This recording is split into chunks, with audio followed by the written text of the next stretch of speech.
Bismillahirrahmanirrahim. Assalamualaikum warahmatullahi wabarakatuh. Waalaikumsalam. Hamdan wa syukran lillah. Salatan wa salaman ala rasulillah wa ala alihi wa sahbihi wa mawala. Rabbi israh li sadri wa yassir li amri wahlul 'uqdatam min lisani yafqahu qawli. Puji dan syukur sama-sama kita ucapkan kehadirat Allah Subhanahu wa Ta'ala yang pada pagi yang berbahagia ini telah memberikan kesempatan kepada kita secara luar biasa untuk dapat berkumpul di tempat yang mulia ini, di taman surga ini. Pak Yasir, kok taman surga Pak Yasir? Karena satu ketika Rasulullah SAW pernah berkata kepada para sahabat, kalau kalian menemukan taman-taman surga, mampirlah. Sahabat nanya, apa itu taman surga ya Rasulullah? Majelis ilmu. Jadi ini semoga Allah jadikan pertemuan kita pada pagi ini sebagai taman-taman surganya Allah Subhanahu wa Ta'ala. Amin ya rabbal alamin. Salawat dan salam sama-sama kita sanjung sajikan ke pangkuan Nabi besar Muhammad sallallahu alaihi wasallam yang telah memperjuangkan Islam dengan sekuat tenaga beliau sehingga alhamdulillah Islam tegak seperti ini hari ini sebagai pedoman hidup dan pedoman kita untuk menghadapi kematian kelak. Yang saya hormati Ketua Yayasan Bani Utsmaniyah atau yang mewakili, yang saya hormati Kepala SDIT Lukman Hakim atau yang mewakili segenap asatiz dan asatizah, yang saya hormati seluruh orang tua wali yang dengan susah payah, Masya Allah, susah payah Pak ya, dengan susah payah hari libur ya, Masya Allah, hari libur bagi yang PNS kerja KID kebayang tuh, dengan susah payah tapi Bapak dan Ibu bersedia hadir pada undangan hari ini. Berat Pak, tapi karena ini adalah hal yang berat dan mendidik anak itu memang hal yang berat, mari sama-sama Bu, Pak, sebelum kita mulai kita baca bismillah dalam hati masing-masing, kemudian kita niatkan ini sebagai amal ibadah kita, Masya Allah. Jadi duduknya Bapak dan Ibu ya, pengorbanan kita hari ini insya Allah nggak sia-sia, karena kita berharap bahwa ini bagian dari ibadah kita. Innamal a'malu binniyat, Pak. Sesungguhnya amal itu tergantung niatnya. Jadi kalau niat kita karena Allah, insya Allah walaupun pekerjaan kecil itu insya Allah akan besar di mata Allah. Kebalikannya kalau niat kita tidak tepat, amal besar pun bisa saja tidak bernilai di hadapan Allah Subhanahu wa Ta'ala. Baik Bapak dan Ibu sekalian, hari ini saya diminta untuk menyampaikan materi yang saya yakin Bapak dan Ibu udah tahu jawabannya. Tahu ya Bu ya? Kira-kira Bu, kalau anak itu punya akun medsos besar manfaatnya atau mudaratnya? Saya percaya Bapak dan Ibu udah punya jawaban masing-masing. Meskipun bisa saja jawaban kita berbeda-beda, tapi insya Allah akan ada kesamaan. Karenanya Bapak Ibu sekalian, saya mungkin tidak membahas langsung materi tersebut. Saya lebih ingin kita ngobrol lebih mendalam lagi tentang aspek-aspek terkait dengan medsos ini serta kebiasaan pada anak kita. Bapak Ibu sekalian, saya mau tanya, kalau ikut parenting 4 jam kira-kira Ibu sanggup nggak?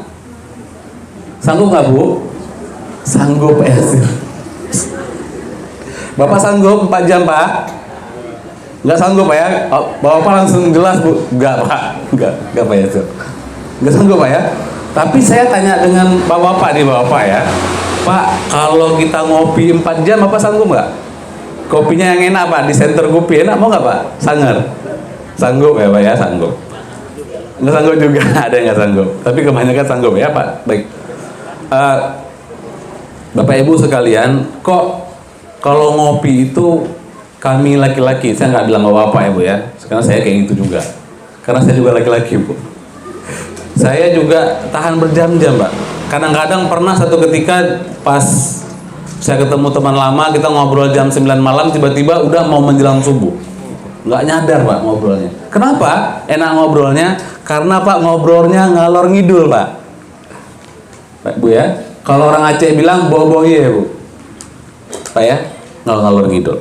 Tadi insya Allah kita nggak terlalu ngalor ngidul, tapi saya akan berupaya gimana kita ngobrolnya ini insya Allah nggak teknis. Tadinya saya udah janji sama ustazahnya, insya Allah saya mau bawa pakai slide. Tapi kemudian saya pikir kalau saya pakai slide, saya khawatir membosankan. Saya khawatir kuliah ini parenting ini akan kaku dan membosankan, sehingga saya inginnya kita ngobrol, tapi ngobrolnya santai. Maka ambillah posisi yang santai, Pak. Ambil santai, kita diskusi. Nanti kalau ada pertanyaan silakan nanti disampaikan pada sesi tanya jawab.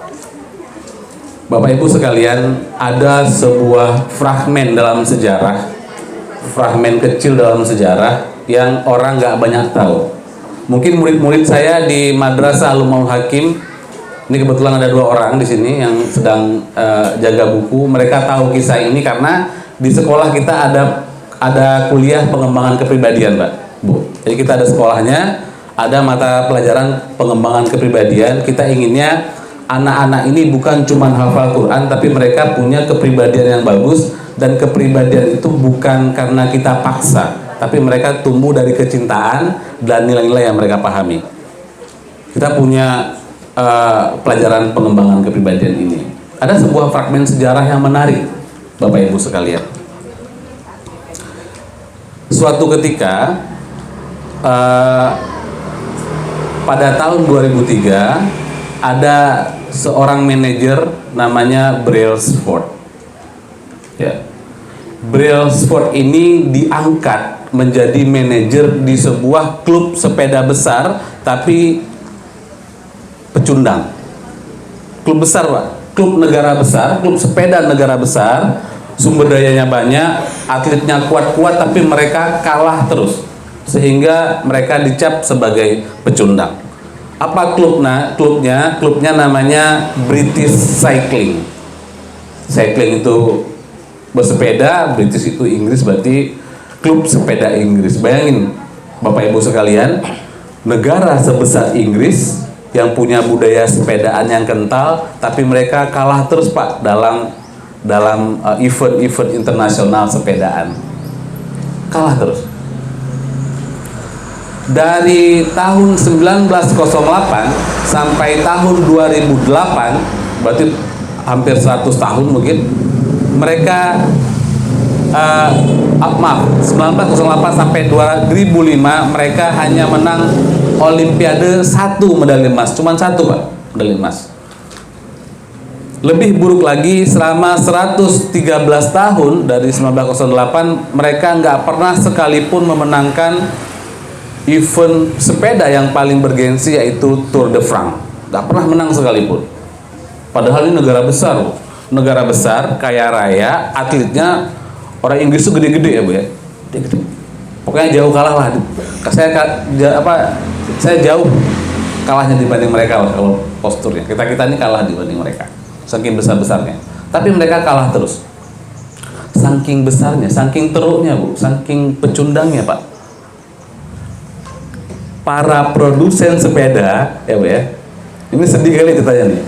Sedih bagi mereka, bagi kita nggak sedih kali. Para produsen sepeda itu kalau mereka pengen beli merek sepeda, pabriknya nggak mau jual, loh. Jangankan yang jadi sponsor, dibeli dengan mahal pun orang nggak mau jual sepeda ke mereka. Kenapa, Pak? Kira-kira, Pak? Kenapa, Pak? Kira-kira kok produsen sepeda nggak mau jual sepedanya sama klub sepeda yang kalah terus ini? Ya, Bu? Ya, Pak? Mantap, Pak. Mantap. Karena apa? Karena ibu-ibu catat di garis bawahi, kenapa? Takut citra sepedanya buruk. Dan ini juga berlaku pada manusia. Kalau kita punya citra yang buruk, orang deket-deket sama kita aja segen, Bu. Masya Allah, ini kejadian. Anak kita nih, maka kalau surat An-Nisa ayat 9, kita disuruh khawatir kalau meninggalkan anak keturunan kita dalam keadaan daif, keadaan lemah. Ini kejadian seperti ini, mirip kayak klub sepeda ini. Maka hati-hati kali, Bu. Hati-hati kita berupaya hari ini bagaimana caranya kita perbaiki parenting kita supaya anak kita tidak masuk dalam golongan yang dikatakan dalam An-Nisa ayat 9 ini sebagai hamba yang lemah, keturunan yang dhaif. Oh, sama ini upayanya Pak ya. Pak Yasir, apa kalau ikut parenting berhasil? Enggak tentu, Bu. Itu urusan Allah, berhasilnya bukan urusan kita. Berhasilnya urusan Allah. Cuma ikhtiarnya kita wajib maksimal dalam mendidik anak-anak kita. Balik lagi Bapak Ibu sekalian, karena kita tadi kan ngobrolnya ngalor-ngalor gitu. Jadi saya akan tetap di konteksnya, tapi saya akan cerita terkait hal-hal yang lain.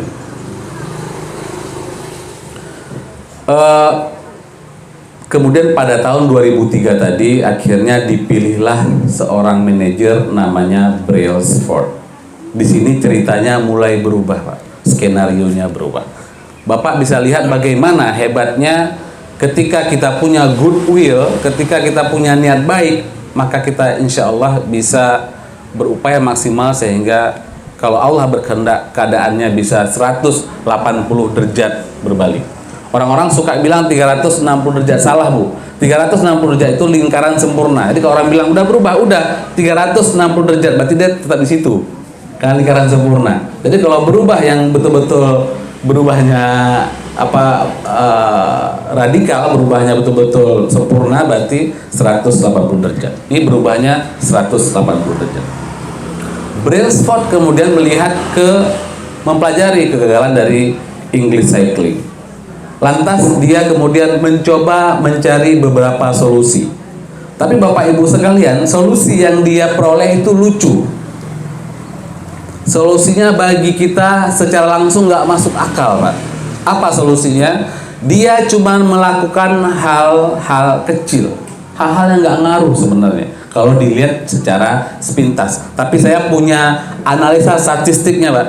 Insya Allah saya akan kasih analisa statistiknya, hitungan matematiknya nanti bagaimana habit itu berubah, dan juga hitung-hitungan psikologis berikut teori habitnya. Jadi hari ini insya Allah kita ngobrol santai kayak di kopi tapi lengkap. Jangan lupa ini Bu, buka airnya sambil minum gitu ya. Kalau ada kopi sambil ngopi gitu. Tapi nggak ada kopi. Baik, kita ngobrol santai tapi insya Allah materi hari ini materi yang penting. Apa yang dia lakukan Bapak Ibu sekalian? Brailsford kemudian melakukan perubahan kecil. Apa perubahan kecil? Dia membuat kebiasaan-kebiasaan yang kecil. Saya garis bawahi lagi Pak, kebiasaan-kebiasaan kecil bagi para anggota tim sepedanya. Apa yang dia lakukan? Sebelum timnya membalap, dia minta anggotanya itu untuk ngasih alkohol pada ban sepeda. Supaya apa? Supaya cengkraman ban sepedanya lebih kuat. Kecil ya Pak ya? Nggak ngaruh. Apa hubungannya cengkraman sepeda yang kuat? Apalagi yang dia lakukan? Dia mendesain, dia kerjasama dengan pabrik bantal. Pabrik bantal, Bu. Pabrik bantal supaya menemukan formula bantal yang bagus. Supaya apa? Supaya para atlet tidur dengan nyenyak pada malam hari. Kecil ya Pak ya? Apa hubungannya bantal dengan balap? Apa yang dia lakukan? Dia kemudian bekerja sama dengan perusahaan obat untuk mencari gel yang kalau diberikan pada otot itu orang segera pulih pegelnya. Obat pegelino. Ya, kalau kita bawang putih pakai apa Bu? Pakai minyak goreng ya. Kalau dia cari formulanya Pak, cari gelnya. Apalagi yang dia lakukan? Dia cat bak sepedanya, bak truk yang bawa sepeda dengan cat putih. Kenapa dia cat putih?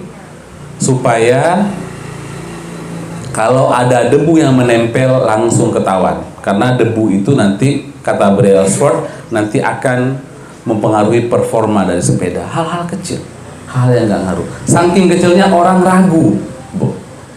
Ngapain kita bayar mahal-mahal, kata orang-orang tim sepeda di Inggris, untuk orang manajer yang melakukan perubahan-perubahan yang nggak signifikan. Tapi apa yang terjadi? Brailsford tidak berhenti. Brailsford nggak berhenti. Dia terus melakukan hal-hal kecil, inovasi-inovasi yang nggak besar. Dia punya sebuah teori. Apa teori dia? Teori saya, kata Brailsford, saya ingin menghimpun perubahan-perubahan positif yang kecil. Dia pengen mengumpulkan perolehan dari titik-titik yang kecil tadi.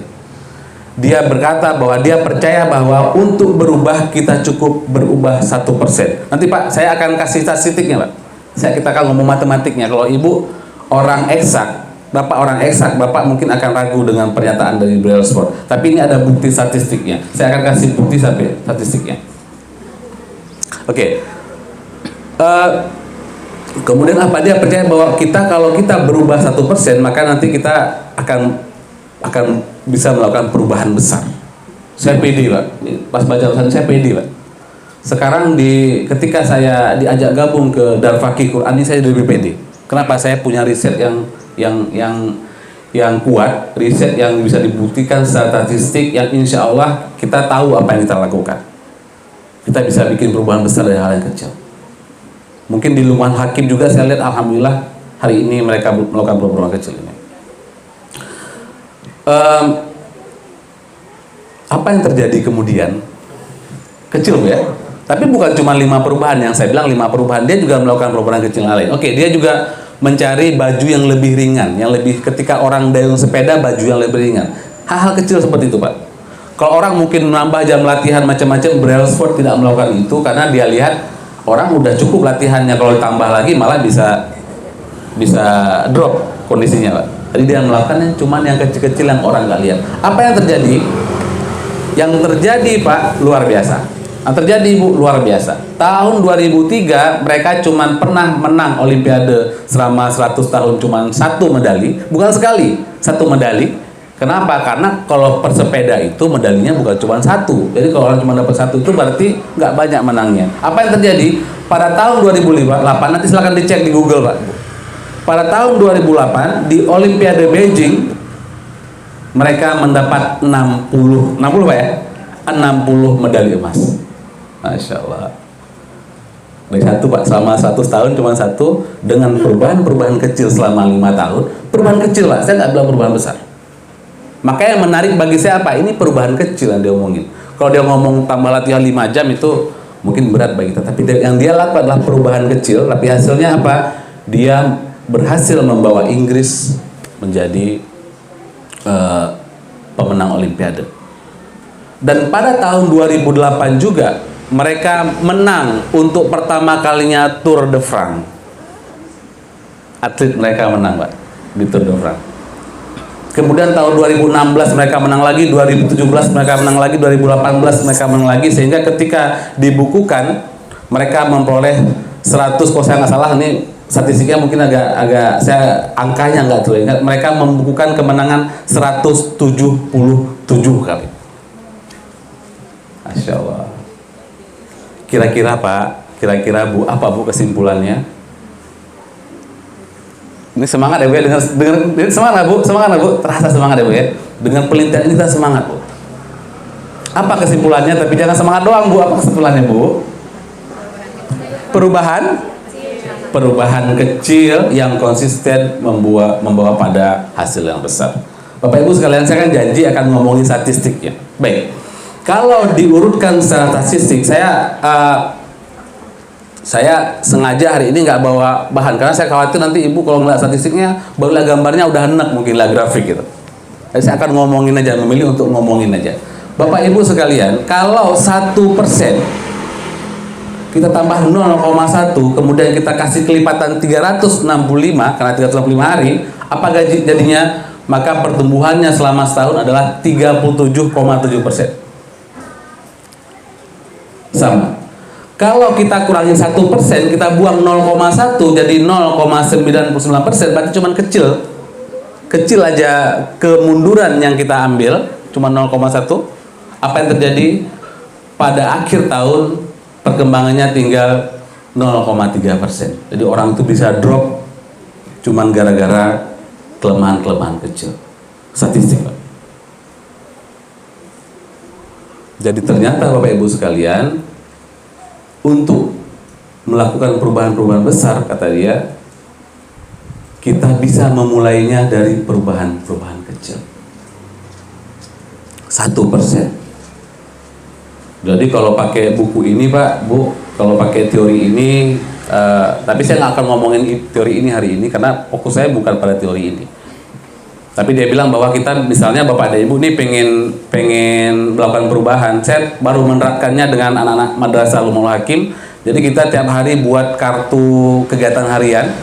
Jadi kartu kegiatan harian itu kita lihat, kita pantau, tapi kita mulai nambah. Misalnya dia bangunnya jam 5, kita tambah jadi lebih cepat sedikit. Jadi jam 5 kurang 15 misalnya. Cuman sedikit-sedikit. Tapi apa? Kita berharap bahwa hasilnya jangka panjang dan akan jadi kebiasaan baik. Jadi kalau perubahan kecil ini kita lakukan, maka dia akan menghasilkan perubahan yang signifikan besar. Kenapa? Karena efeknya, dia punya efek bola salju, Pak. Contohnya, Pak, kemarin saya baru aja konseling seorang pengusaha muda. Dulu dia sukses, tiba-tiba karena kondisi kebijakan pemerintah dia drop, bisnisnya buruk. Saya ngobrol tentang perkembangan 1% ini, kemudian saya mencontohkan tentang, saya tanya dulu Pak, kalau dulu saya nggak nanya, kalau pas saya baru pulang psikolog, saya nggak nanya tentang ini, tapi sekarang saya tanya terus Pak. Saya bilang, Bang, Abang ketika minta sesuatu sama orang, tapi Abang nggak deket sama orangnya, nggak pernah ketemu orangnya, nggak pernah kenal sama orangnya, kira-kira orangnya akan gampang nggak ngasih sesuatu itu ke Abang? Enggak, dia bilang. Itu kita Pak, bayangkan kalau itu adalah pemilik alam semesta ini. Bayangkan kalau kita berdoa sama Allah terus, tapi kita sholat kita nggak beres. Kalau sama Al-Quran kita nggak pernah deket, ya Pak ya. Sama Al-Quran kita nggak pernah deket, sholat malam kita jauh, lain-lain dan lain-lain. Apa dia bilang?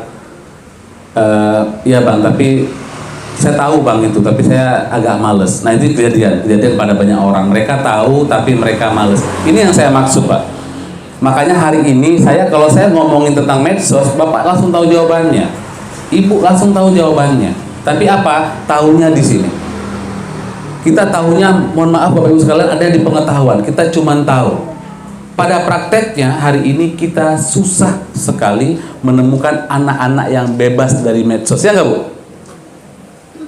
Hampir, alhamdulillah, semoga saya percaya di sini enggak, tapi di tempat lain hampir semua anak itu kemana-mana pegang HP, Bu. Pegang HP. Saya ngomongin bahaya medsos nanti, saya ngomongin, tapi saya nggak mau Bapak dan Ibu mendengarkan saya cuman karena ketakutan. Saya nggak mau itu. Saya mau Bapak dan Ibu mendengarkan saya, kita ngobrol hari ini, tapi Bapak dan Ibu punya pikiran yang terbuka dan hati yang terbuka. Makanya saya ngomong dulu tentang blind spot tadi. Pikiran kita terbuka, sehingga apa, ketika masuk insya Allah akan mempengaruhi perilaku kita sehari-hari.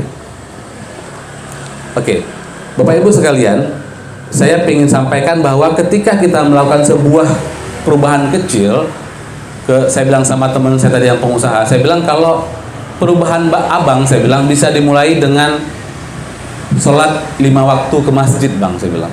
Kalau nggak sanggup 5 waktu, mungkin bisa 2 waktu dulu. Saya bisa kasih ilustrasi bagaimana perubahan kecil 2 kali sehari ke masjid ini terhadap kehidupan Abang.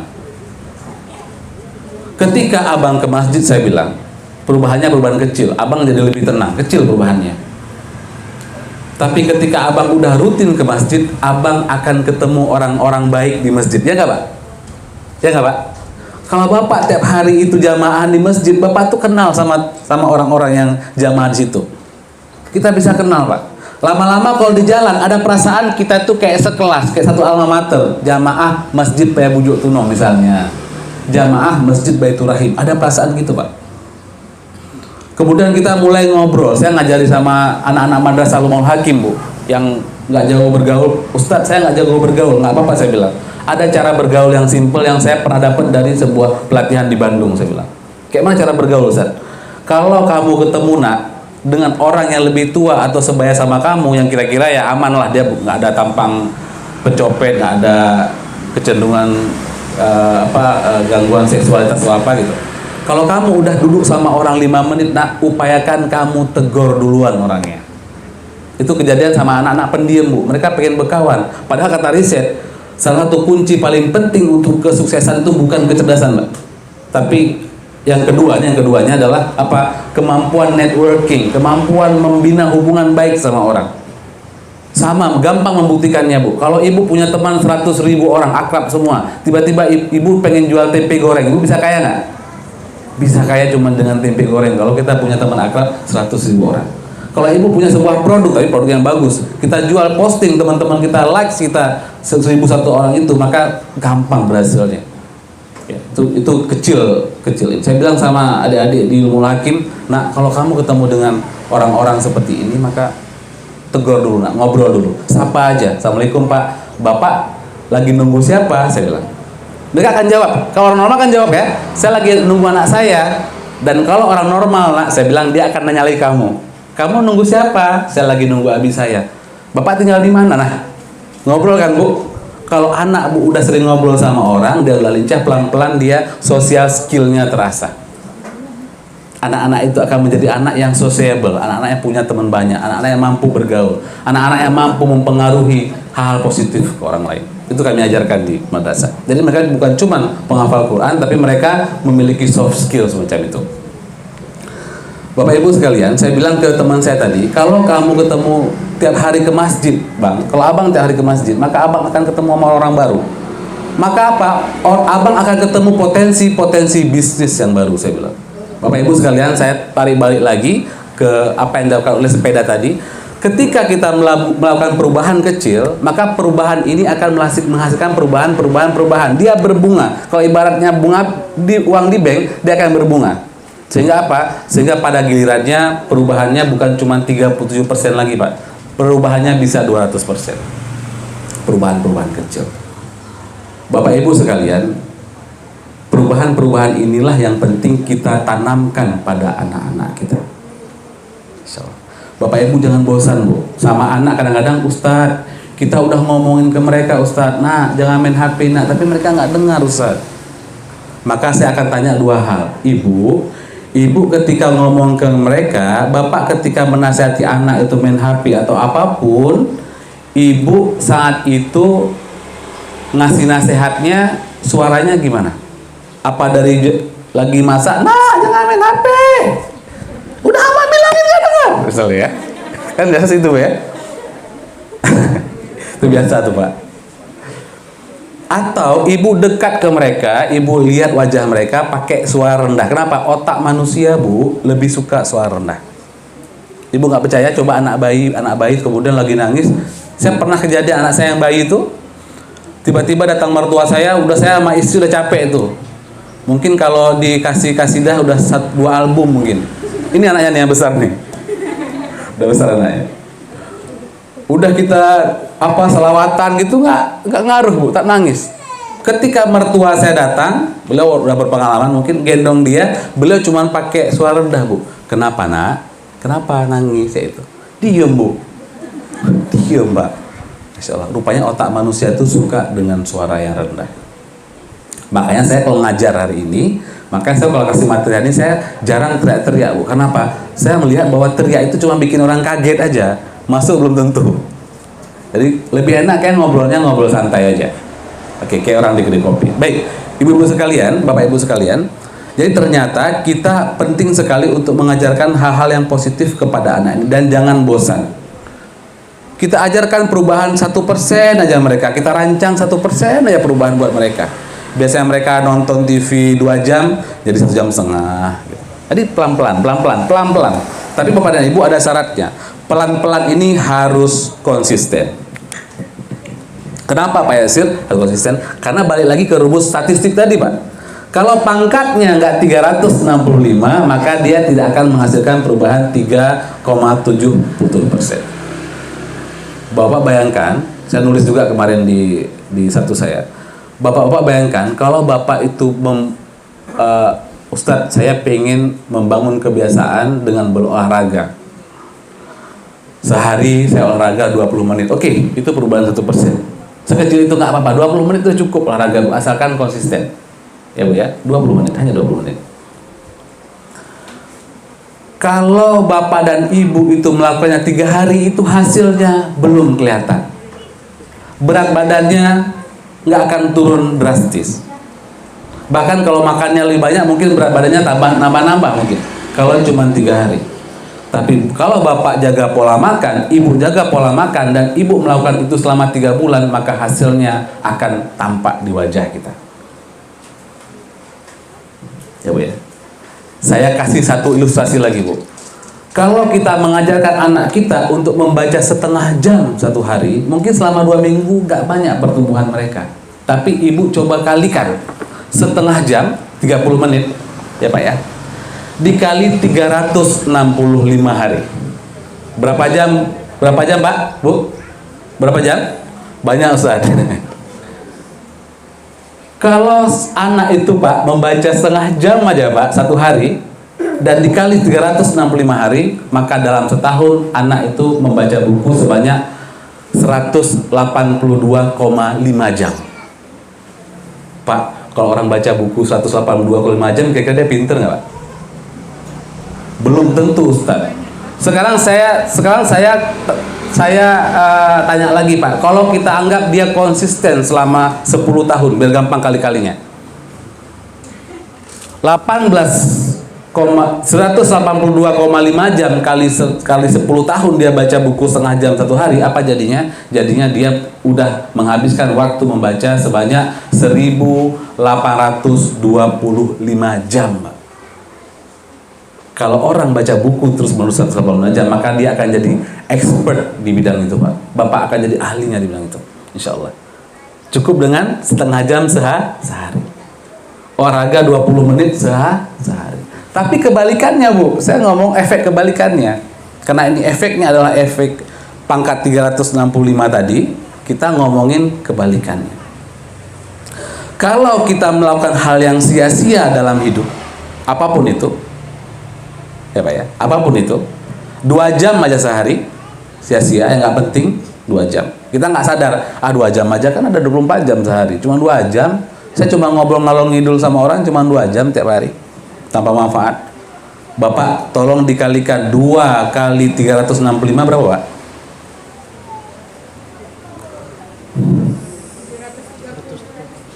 365 kali 2 730.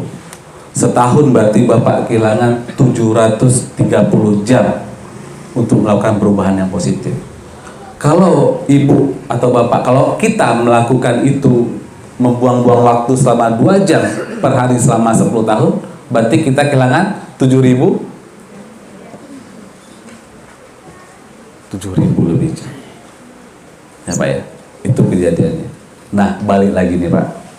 Bapak Ibu sekalian, topik kita hari ini, saya sengaja Pak, saya nggak ngomong langsung. Saya nggak nakut-nakutin ibu dengan apa yang pernah saya temui dengan hasil-hasil bagaimana klien-klien saya yang kemudian terjebak pada medsos mereka. Saya nggak ngomongin itu. Itu nanti kita bicarakan. Setelah Bapak dan Ibu bisa dapat kabar baik. Kata Ustadz saya, Ustadz Didi, beliau bilang sebelum, kalau dalam kita menyampaikan kebaikan sama orang, kasih kabar baik dulu. Saya kasih kabar baik dulu Pak tentang tadi. Kemudian saya akan ajak Bapak dan Ibu berpikir, Bapak Ibu sekalian, banyak sahabat-sahabat saya, banyak orang-orang tua yang kemudian ketika kita sampaikan, Pak, medsos itu efeknya A, B, C, D, mereka bilang apa? Enggak Pak Yasir, enggak gitulah Pak Yasir. Medsos itu sifatnya netral, dia cuma alat, media itu alat. Medsos itu punya, selain dia punya efek negatif, tapi dia juga banyak punya efek positif. Hari ini orang kalau pengen ikut dakwah gampang. Kalau kita ingin ikut kajian gampang, kita tinggal menentukan ustadz siapa yang kita pengen ikuti, kemudian kita follow, kita simak. Kalau kita pengen efek 1% tadi berlaku, kita tetapkan setiap hari saya nonton 1 video kajian dari ustadz siapa. Silakan rujukan Bapak Ibu siapa. Saya pengen Ustadz Somad 1 hari. Berarti setahun Bapak ikut kajian Ustadz Abdul Somad 365 kali. Itu misalnya ikut Abdul Somad. Kalau yang ikut Buya Yahya juga seperti itu. Kalau Ustadz yang ikut Ustadz Ali Hidayat berarti seperti itu. Mudah kita ikut dakwah. Jadi Pak Yasir nggak selamanya medsos itu negatif, betul Pak? Kalau Bapak dan Ibu punya pikiran semacam itu pikiran yang benar. Tapi Bapak dan Ibu sekalian, saya lebih suka mengibaratkan medsos itu sebagai sebuah sungai. Dan sungainya bukan sungai yang dangkal, karena sungainya sungai yang dalam. Sungainya sungai yang dalam.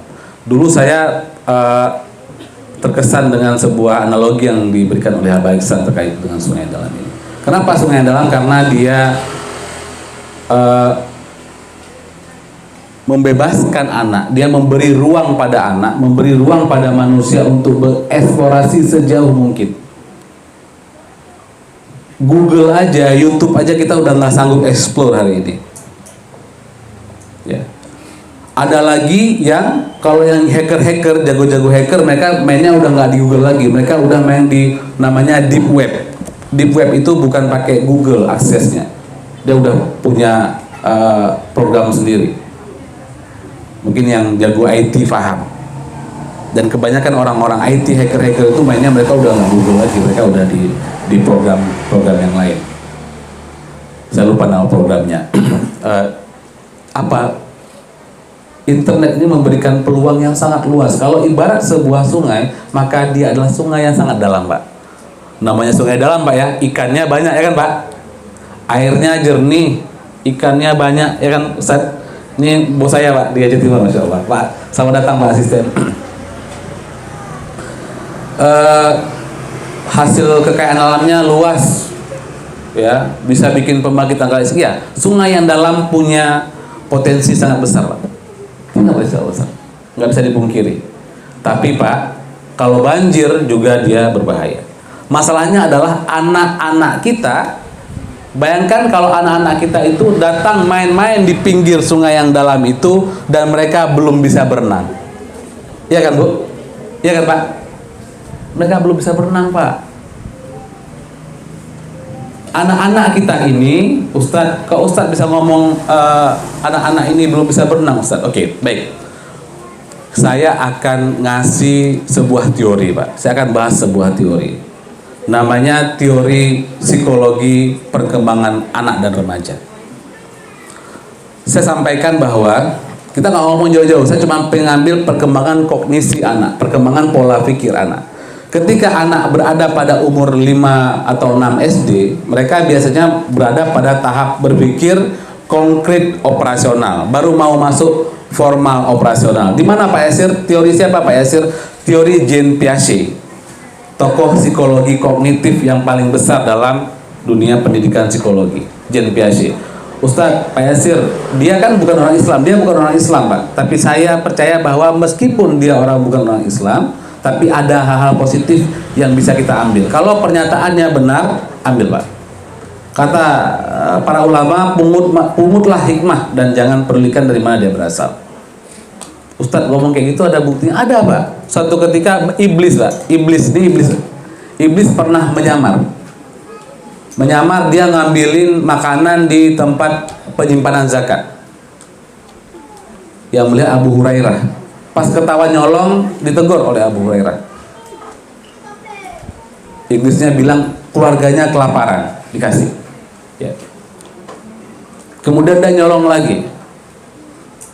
Akhirnya diancam oleh Abu Hurairah, gitu ya, bahwa kalau kamu melakukan sekali lagi, aku akan adukan kepada Rasulullah. Iblis ini takut. Abu Hurairah nggak tahu bahwa ini iblis. Dia menyamar dalam bentuk manusia. Akhirnya apa? Jangan adukan, kata dia, aku akan memberikan kepadamu sebuah ilmu. Nah, apa ilmunya? Ilmunya adalah dia mengajarkan kalau kamu baca surat ayat kursi sebelum tidur, maka setan tidak akan mengganggumu sampai pagi. Itu yang ngomong iblis, Pak. Bu, iblis yang ngomong. Abu Hurairah ngomong kepada Rasulullah peristiwa ini. Ini diceritakan kembali oleh Ustadz Budi Ashari. Ya. Apa kata Rasulullah? Yang ketemu kamu itu pembohong. Kamu tahu siapa yang kamu temui itu enggak? Yang kamu temui itu pembohong. Dia itu iblis. Tapi yang dia katakan itu benar. Masya Allah. Jadi dalam Islam Pak, kita kalau pengen maju silakan ambil, tapi jangan ikuti budaya kafirnya. Oke, saya balik lagi kepada Jean Piaget. Apa kata Jean Piaget? Jean Piaget bilang ketika anak berusia 10 sampai 11 tahun menjelang puber mereka taraf kognitifnya berada pada taraf konkret operasional. Silakan dicek. Apa itu Ustadz? Konkret operasional. Apa itu Pak Yasir? Konkret operasional. Konkret operasional artinya apa? Anak-anak ini belum terlalu paham yang abstrak-abstrak. Anak-anak ini kebanyakan masih pahamnya yang konkret, yang nampak-nampak sama dia. Meskipun kita sudah bisa mengajarkan konsep Allah sama dia, konsep keadilan, silakan ajarkan dari dini, silakan. Tapi dia akan betul-betul terasa nanti ketika orang udah dewasa. Pas masa anak-anak nilai-nilai ini Pak, nilai-nilai ini Bu, belum mengendap dalam diri mereka. Sehingga apa? Anak-anak ini belum memiliki regulasi diri yang baik, belum punya pengaturan diri yang sempurna. Sehingga apa? Kalau mereka terjebak pada medsos, maka mereka akan terjebak pada hal yang negatifnya secara mendalam. Kenapa? Mereka ibaratnya Bu ya, maka mereka ini anak-anak ini ibaratnya seperti anak-anak yang suka sama sungai, pengen berenang di sungai, tapi mereka belum punya kemampuan untuk berenang. Mereka belum tahu Bu, bahwa konten-konten yang disajikan tadi itu mempengaruhi pikiran mereka. Dan ada hal yang mengerikan Pak. Kalau Bapak suka Google, Bapak coba Google flashbulb memory. Jadi katakan kalau ada suatu kejadian yang luar biasa gitu ya, dan itu kejadian itu sangat menarik atau sangat menyedihkan, sangat traumatis bagi orang, dan itu berkaitan dengan perasaan kita, maka peristiwa itu akan cenderung teringat selama-lamanya. Bayangin Bapak Ibu sekalian, kalau anak-anak itu buka medsos, terus yang mereka akses itu gambar-gambar, misalnya video yang mengerikan, video pemukulan lah, video kekerasan gitu ya, maka itu akan nempel di otak mereka selama-lamanya, nempel di jiwa mereka selamanya. Dan untuk terapinya susah Pak Yasir kok ngomong susah? Pak Yasir memang pernah melakukan? Pernah Bu, pernah Pak. Susah, terapinya berat kalau terapi itu terkait dengan memori dari konten-konten dari medsos tadi masuk ke jiwa mereka. Ya, jadi mereka belum punya regulasi diri, mereka belum paham, mereka belum bisa ngatur diri Pak. Belum bisa ngatur dirinya, belum paham konsep seperti orang dewasa. Kalau kita udah ini nggak bagus kita skip, ini nggak bagus kita skip. Mereka belum punya kemampuan seperti itu. Mereka ibaratnya kalau kecemplung ya nyemplung, ya tenggelam anak-anak ini. Jadi bapak ibu sekalian, kalau bapak ibu sekalian tanya sama saya, Pak Yasir, bagaimana bagaimana dampak medsos? Dampak medsos itu Bapak Ibu sekalian, saya jawabnya akan objektif saja Bu. Bagaimana dampak internet? Internet itu netral Bu. Dia punya dampak positif besar, tapi dia juga punya dampak negatif yang besar. Masalahnya adalah anak-anak kita belum bisa mengendalikan dirinya, mengatur dirinya sehingga terjebak dalam bahaya medsos ini. Itu dari segi psikologi kognitif. Yang saya sampaikan hari ini Bapak Ibu sekalian, saya nggak mau nakut-nakutin. Saya sampaikannya pelan-pelan, saya buka pikiran, saya buka hati kepada Ibu, saya masukkan pelan-pelan. Saya nggak mau pakai nakut-nakutin, karena saya nggak ingin Bapak Ibu takut. Saya ingin Bapak dan Ibu ada di barisan kami, ada di barisan kaum muslimin hari ini. Barisan apa Ustadz? Barisan membesarkan generasi yang membagikan peradaban Islam depan. Kita pingin anak-anak kita lah yang menjadi guru-guru agama ke depan. Kita pingin Pak, anak-anak kita lah yang menjadi pembela Masjid Al-Aqsa ke depan, membebaskan Palestina ke depan. Makanya saya pingin kita terbuka pikirannya Bapak Ibu sekalian. Maka saya pelan-pelan ngomongnya. Baik Bapak Ibu sekalian, saya pernah dapat sebuah kasus yang sampai hari ini saya masih ngeri dengarnya. Tapi rupanya banyak lebih ngeri lagi. Apa? Suatu ketika Bapak Ibu sekalian, saya pernah dihubungi oleh Ketua HIMSI Aceh. Bukan Langsa Pak, Aceh. Hubungi saya pas saya lagi baru pulang. Saya baru pulang dari ambil profesi waktu itu. Saya masih, kalau ibaratnya buah masih baru mengkal lah. Matangnya baru-baru ini aja Pak. Saya akui Pak. Jadi psikolog itu kalau baru pulang pendidikan mereka mungkin masih sangat belum paham banyak hal. Saya dapat kasus Pak Yasir yang telepon saya Pak Jasmadi Ali, mungkin ada saudaranya karena beliau punya saudara di Langsa. Pak Yasir, tolong saya, ada seorang ibu-ibu telepon saya, beliau cerita anaknya, mohon maaf Bapak sekalian, kecanduan pornografi. Saya tuh dengarnya aduh, udah agak karena kebetulan ketika saya praktek di UI, Pak, saya nggak pernah dapat kasus seperti ini. Di UI itu kami nggak pernah dikasih kasus seberat itu, pornografi itu belum pernah dapat. Tiba-tiba saya dapat kasus itu, saya shock. Ini kayak mana nanganinnya? Dia nambah lagi, itu belum shock Pak, belum shock. Dia nambah lagi. Usianya berapa tahun Pak? Usianya 8 tahun Pak Yasir. Masya Allah, ini udah goyang Pak saya Pak, goyang saya. 8 tahun. 8 tahun dan perempuan Pak Yasir. Shock nggak Pak? Shock. Jadi Bapak dan Ibu hari ini jangan berpikir bahwa anak kita aman Pak Yasir. Nah, saya baru kelas 2 SD aman Pak Yasir. Pak, saya pernah nangani anak kelas 2 SD. Ini baru agak nakutin. Ini saya baru ngasih fenomena yang agak nakutin dari medsos. Anak kelas 2 SD kecanduan pornografi. Akhirnya yang saya terapi apa? Anaknya cuma 2 kali terapi Bu. Cuma 2 kali terapi. Ibunya saya terapi selama bertahun-tahun. Ternyata masalahnya ada di orang tuanya Bu Pak. Makanya Pak Ibu sekalian, ketika Ustadz Alhamdi mengadakan parenting kepada kita, Bapak Ibu jangan bosan. Bapak Ibu jangan berpikir buruk. Jangan berpikir sekolah pengen memaksa kita, sekolah itu otoriter, bukan. Ustadz Alhamdi itu guru saya. Saya kenal beliau. Beliau pingin anak itu dibina bukan cuma di sekolah, Bu. Pak, anak itu juga di rumah juga full pembinaannya. Seperti ayahnya Umar bin Abdul Aziz membina anaknya. Ibu pernah dengar? Pernah dengar bagaimana Umar bin Abdul Aziz dididik oleh bapaknya? Mau dengar Pak? Boleh Pak? Saya cerita sedikit Bu ya. Menarik Pak, karena menarik. Gini Pak, Umar bin Abdul Aziz itu anak orang kaya, bapaknya gubernur. Dan Umar bin Abdul Aziz ini seorang khalifah yang sangat sukses. Kenapa sukses? Pada zaman beliau orang udah nggak terima zakat lagi, orang nolak zakat, saking hebatnya Umar bin Aziz. Bapaknya gubernur Pak, bapaknya gubernur di Madinah, ya. Dan beliau ngirim uang bulanannya itu 2.500 dinar emas, saking besarnya uangnya. Anak pejabat, ya Bu ya.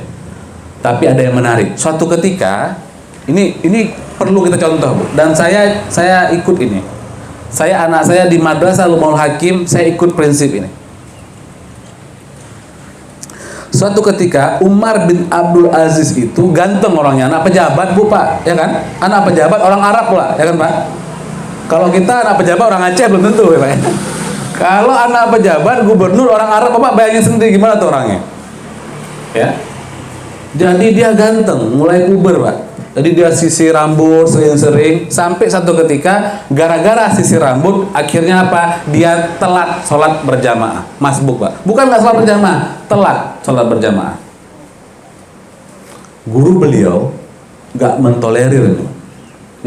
Akhirnya ini yang saya ingin sampaikan kepada Bapak sekalian. Jadi kalau sekolah tidak mentolerir, itu saya suka mau Ustadz Dinal, senang sama Ustadz Dinal. Adik saya entah ada entah enggak, ada orangnya. Pernah cerita Bang, dulu kan Bang, siapa namanya ponakan saya itu PR-nya nggak dibuat Bang, difoto dikirim ke orang tuanya. Dan semenjak saat itu dia bilang si Faruk rajin belajar Pak. Ini sama Pak. Ini ternyata dilakukan upaya Ustadz Dinal ini mencontoh gurunya Umar bin Abdul Aziz. Masya Allah. Syukran Ustaz ya. Semoga banyak lagi nasi gitu. Apa itu tadi Pak? Beliau kirim surat kepada bapaknya gubernur di Madinah tadi. Apa yang terjadi? Mungkin kalau kita pejabat kita marah, mungkin kita kesal. Anak saya udah saya kirim biaya mahal ke sekolah, gini aja dimarah sama gurunya. Tapi guru beliau, ayah beliau tidak Pak. Karena beliau percaya bahwa guru itu mirip sama orang tua Pak. Orang tua yang melahirkan kita, tapi guru itulah orang yang melahirkan jiwa kita. Ya nggak Pak? Guru itulah yang melahirkan pemikiran-pemikiran kita. Jadi guru itu orang yang sangat terhormat. Kalau bapak pengen sukses, hormati gurunya. Kalau ibu pengen anak yang sukses, hormati gurunya, sehormat-hormat mungkin. Kenapa? Karena air, Pak, tidak mengalir. Air, Bu, tidak mengalir ke tempat yang lebih tinggi, ya nggak? Ya nggak, Bu? Jadi kalau kita meninggikan diri kita lebih daripada para ulama-ulama muda ini, maka ilmu mereka nggak akan nyampe ke kita, nggak akan nyampe ke turunan kita. Maka rendahkanlah diri kita di hadapan para ulama. Oke, saya balik lagi. Bapaknya begitu dapat surat ini, langsung kirim tukang potong rambut, Pak. Anaknya dipotong rambutnya sampai gundul. Jadi itulah pendidikan yang diberikan oleh ayah dari Umar bin Abdul Aziz. Saya balik lagi, Pak, pada tadi, bahwa anak-anak kita, Bapak Ibu sekalian, masih sangat muda. Jadi kemungkinan mereka terjerumus ke dalam lubang medsos yang sangat dalam itu sangat besar. Ya, saya ibu bayangin kelas 2 SD perempuan kecanduan pornografi. Alhamdulillah sudah selesai kasusnya, ada anaknya menjadi anak yang baik hari ini. Alhamdulillah, masya Allah. Itu sebuah saya sangat bersyukur bahwa kasus ini berhasil ditangani. Meskipun bukan saya tangani, karena itu dari Allah Subhanahu Wa Taala yang membantu. Oke. Kemudian baru-baru ini, Pak, ada sebuah kejadian di Bandung. Ini yang cerita sama saya Abah Lili, tokoh parenting. Abah cerita bahwa muridnya, ada sebuah murid yang punya akun medsos, kemudian mereka buat WA group. Di WA group itu, Pak, mereka saling share konten-konten yang nggak bagus. Kira-kira ibu bisa paham ya, apa itu, Bu, ya, Pak, ya? Bisa, Pak, ya? Konten-konten yang sangat merusak pikiran itu di-share oleh mereka secara rutin di grup itu. Bapak, Ibu bayangkan, satu konten aja kata Ibu Eli Risman itu merusak otak, mirip seperti korban tabrakan. Kenapa? Karena zat dopamin, saya lupa zatnya, kalau saya salah mohon dikoreksi. Zat dopamin yang terlalu banyak akibat konten-konten yang merusak ini akan merusak bagian otak namanya prefrontal cortex. Kalau ada yang dokter mungkin insya Allah akan sangat paham apa tujuannya. Prefrontal cortex ini adalah otak yang sangat penting untuk mengontrol kontrol sosial, untuk fungsi logis dan fungsi-fungsi perencanaan masa depan. Sehingga anak-anak yang kecanduan pornografi, ibu sekalian, bukan saya yang bilang nih, Pak. Anak-anak yang kecanduan pornografi, Bapak Ibu sekalian, mereka cenderung nggak berpikir lagi tentang masa depannya. Pak Yasir, ngeri kali Pak Yasir. Pak, Bu, itu bukan satu, Bu. Itu satu bahaya tingkat berat, tapi saya akan kasih lagi bahaya tingkat ringannya. Bapak Ibu sekalian, kenapa saya bahas tentang Brailsford tadi? Kenapa saya bahas bagaimana perubahan kecil itu menghasilkan perubahan besar? Ini ada kaitannya dengan anak kita. Bapak Ibu sekalian, mari kita jujur pada diri sendiri. Kalau kita udah scrolling, kalau kita udah buka Instagram dan kita nonton reels ya. Kalau kita udah buka YouTube dan kita nonton, saya nggak tahu tuh apa namanya, apa short ya, setahu saya. Shortnya, kira-kira 15 menit cukup nggak, Bu? Nggak cukup. 1 jam cukup, Bu? Nggak cukup. 2 jam kadang-kadang nggak cukup. Ustadz gimana? Saya juga gitu, Bu. Kalau saya lagi kena, saya mungkin bisa gitu juga. Maka saya tahu, bayangin kalau yang seperti itu anak-anak kita, yang otaknya sedang haus-hausnya, otaknya sedang tajam-tajamnya. Bayangkan kalau sehari anak itu kemudian menghabiskan menghabiskan, saya nggak bilang banyak-banyak lah, saya bilang sehari 1 jam, setahun 365 jam. Atau kalau 2 jam sehari berarti setahun lebih daripada 700 jam waktu hidup mereka. Bayangin kalau mereka hafal Quran, Bapak Ibu sekalian, berapa banyak surat yang mereka hafal. Ya kan, Bu? 2 jam sehari kali 365 berapa tadi, Bu? 730 jam kali 10 tahun 7.000, Masya Allah Bu. Makin besar kaliannya, makin besar pangkatnya, makin mengerikan. Berarti kalau 10 tahun anak-anak itu kita biarkan main game, dan itu kejadian mana kita. Kalau 10 tahun 2 jam aja sehari dia main medsos, kita biarkan, saya cuma 2 jam Pak Yasir, berarti 10 tahun 7.300 jam hidupnya hilang. Kalau kita lihat dari sisi negatifnya. Kalau lihat dari sisi positifnya, berarti 7.300 potensinya, ya, saya ngomong ini supaya lebih enak, supaya lebih terasa di hati ibu. Berarti 7.300 jam potensinya hilang, menguap entah kemana. Maka jadilah generasi-generasi kita seperti apa yang kita takutkan, yang disampaikan oleh An-Nisa ayat 9, generasi-generasi yang daif, generasi-generasi yang lemah. Itu yang kita takutkan. Jadi gimana Pak Yasir? Rekomendasi Pak Yasir gimana? Masya Allah, itu ya. Terakhir setelah kita ngomong, saya ngomong kontennya, saya ngomong analisisnya. Jadi kesimpulannya kayak mana Pak Yasir? Bu, Bapak, kesimpulannya menurut saya anak-anak itu baru boleh punya konten, baru boleh punya akun medsos. Kenapa? Karena orang kalau punya akun medsos, mereka akan scrolling, akan ngabisin waktu. Kita nggak usah ngomong pornografi lah. Pornografi itu Bapak Ibu udah gampang lihat di mana-mana.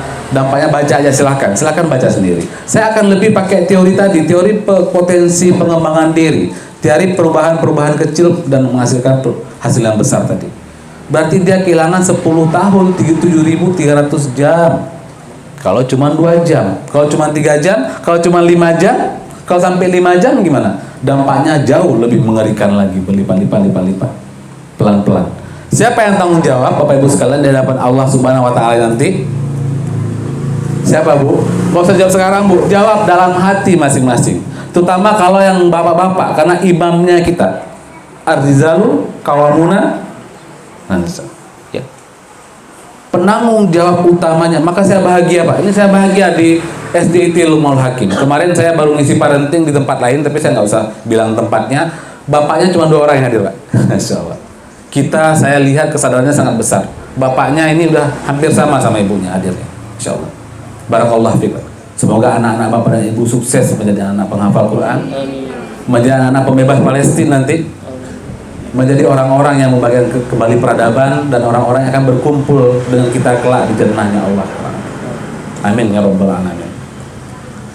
Bapak Ibu sekalian, saya merekomendasikan untuk Pak, masa anak itu tugas perkembangan, kita ngomongin psikologi ya Pak. Kita ngomongin psikologi perkembangan, karena saya psikolog. Kalau saya seorang LC, saya akan ngomongin analisis tafsir. Tapi karena saya psikolog, saya mampunya ngomongin analisis psikolog. Bukan berarti psikologi itu penting, bukan Pak. Lebih penting Al-Quran dan Sunnah. Cuman karena saya kemampuannya psikologi, saya bahas tentang psikologi. Dalam psikologi Pak, umur middle childhood itu tahap perkembangannya ada pada tahap industry versus inferiority. Kata siapa Ustadz? Kata Erik Erikson. Teori ini keren Pak. Teori Erik Erikson ini teori yang paling saya sukai. Salah satu yang paling saya sukai. Contoh Pak, yang saya sangat sukai dari Erikson. Erikson mengatakan bahwa dalam hidup manusia itu selalu berada dalam konflik 2 kutub. Ketika lahir, anak itu udah konflik. Apa konfliknya Ustaz? Konfliknya gini Bu. Anak itu ketika lahir, dan ini contohnya kita temui dalam kehidupan sehari-hari. Saya suka teori ini karena sangat aplikatif. Dalam kehidupan sehari-hari, ketika anak itu lahir, mereka itu butuh perhatian kita, ya kan Bu ya? Yang ibu-ibu yang melahirkan ya, mereka nangis kan Bu, minta diganti popoknya segera ya Bu. Mereka lapar, minta disusui segera. Mereka kalau kalau sakit perut, nangis segala macam. Kalau kita datang ke mereka, kebutuhannya terpenuhi, apa yang terjadi? Anak-anak ini, kata Erikson, dia percaya bahwa dunia adalah tempat yang aman. Sehingga apa? Dia percaya pada dunia. Gimana tuh konkretnya Pak Yasir?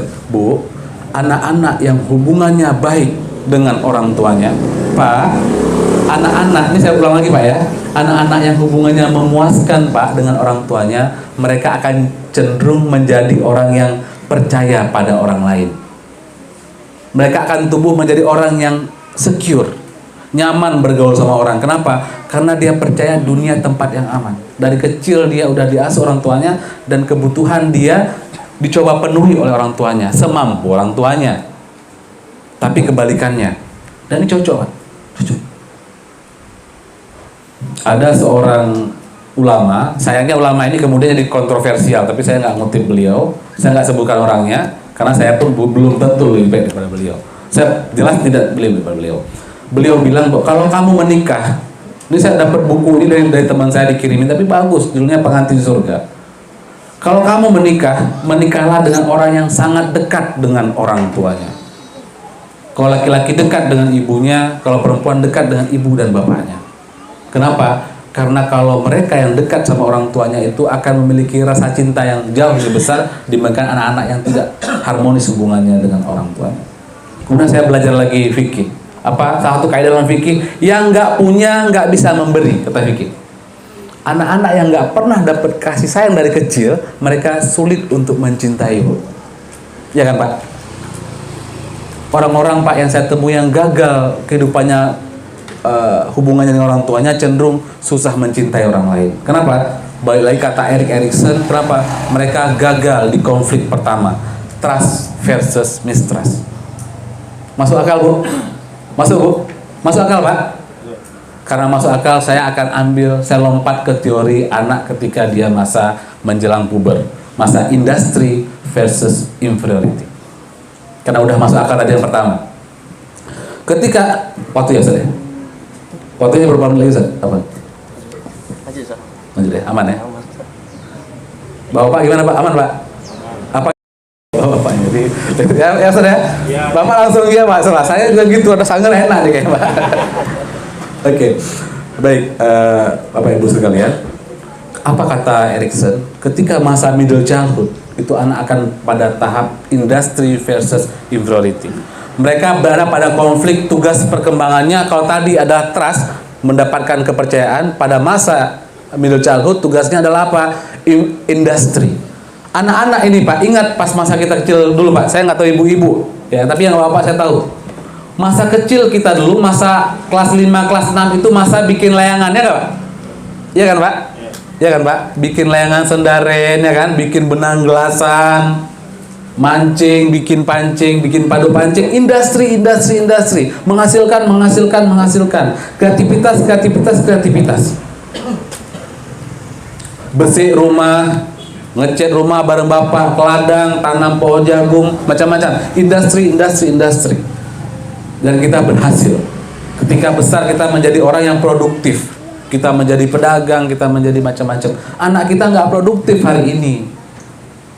Besar, udah tua, udah punya anak 5, masih nge-game aja kerjaannya. Pernah ketemu, Bu? Pernah, Bu. Saya heran, aduh, kok ngasih main game. Lagi ngobrol sama kita, ketemu penting sama kita, bukan? Tiba-tiba lagi pas ketemu dia, kayak mana sih? Dia lagi game. Saya nggak tahu game apa. Ada gambar-gambar Cinanya, ada sunggokongnya, saya nggak tahu tuh apa. Game apa tuh? Pokoknya diputer-puter gini nanti keluar uang emas gitu. Udah dapat apa? 3 miliar kata kawannya, 3 juta. Saya pikir uang betul-betul. Rupanya uang ece-ece. Itu hatinya uang ece-ece, ngapain dia main itu? Jadi tampaknya orang-orang ini punya masalah di industrinya. Jadi saya pengen bilang bahwa, Bu, Bapak, masa ini adalah masa harusnya anak-anak itu punya kebanggaan dengan dirinya. Punya kepercayaan diri. Mereka menghasilkan, saya bisa mampu melakukan sesuatu loh. Saya bisa bikin layangan loh. Saya bisa bikin menara dari Lego loh. Saya bisa bikin jembatan miniatur, saya bikin lukisan, apapun. Saya bisa main musik mungkin enggak ya? Enggak kita. Dulu saya rekom, tapi sekarang saya udah nggak rekom lagi semenjak di Lumul Hakim. Saya bisa baca Quran, saya bisa hafal Quran, saya bisa macam-macam. Mereka harus punya kepercayaan dirinya, Pak. Mereka harus hidup di dunia yang keras ini dengan modal sesuatu. Mereka bisa sesuatu. Saya jago bahasa Inggris, saya jago bahasa Arab, apapun. Mereka perlu industry feeling. Mereka punya perasaan saya tuh mampu.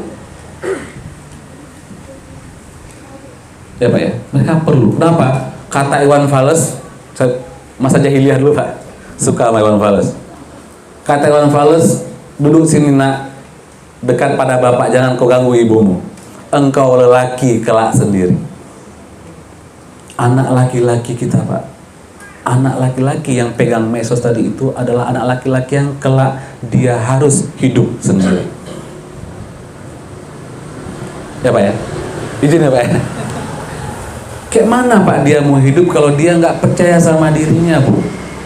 Kayak mana dia mau hadapi dunia yang keras, makin lama makin keras, kalau dia nggak percaya diri, kalau dia tenggelam dalam dunia medsos, asik TikTok itu Bu, ya kan?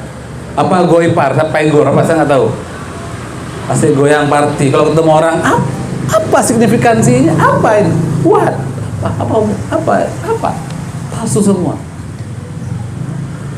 Jadi saran saya Pak, lebih baik anak-anak kita itu bermain-main panasan Pak, belajar memanah, main bola, apalagi Pak, main kasti, beli Lego, dia bikin Lego, beli buku gambar, dia menggambar, silakan. Yang penting Pak, pada masa ini dia industrius, dia tuh ke industri, dia tuh merasa saya tuh mampu menghasilkan sesuatu. Maka nanti kalau besar, ketika kita kasih dia tugas dan kita menuntut produktivitasnya, dia produktif. Nah, kamu kan sekolah nih di Madrasah Ummul Hakim misalnya, pas masa libur ada toko buku yang buka nak, kamu magang situ ya nak? Ya Abi. Gampang dia bilang ya Abinya, kenapa? Karena dia menghasilkan, dia suka sama uang. Nah, kamu kan nanti mau kuliah nak ke Mesir. Kayaknya kalau kuliah di Mesir itu kamu bisa buka usaha di sana, jual misalnya apa tuh mie tiaw misalnya. Kan di Mesir nggak ada mie tiaw tuh misalnya Bu ya, ngecek-ngeceknya. Kamu kayaknya bisa menghasilkan sesuatu nak. Maka kita belajarin nak, kamu training dulu nak sama Bu itu. Ibunya kita bayar aja Pak, kita bayar aja Bu. Nih nak Bu, tolong magang anak saya. Ini untuk uang jerih payah Ibu. Ajari bumbunya sehingga dia punya industri. Kelak kita lempar kemanapun dia udah punya bekal Bu, Pak.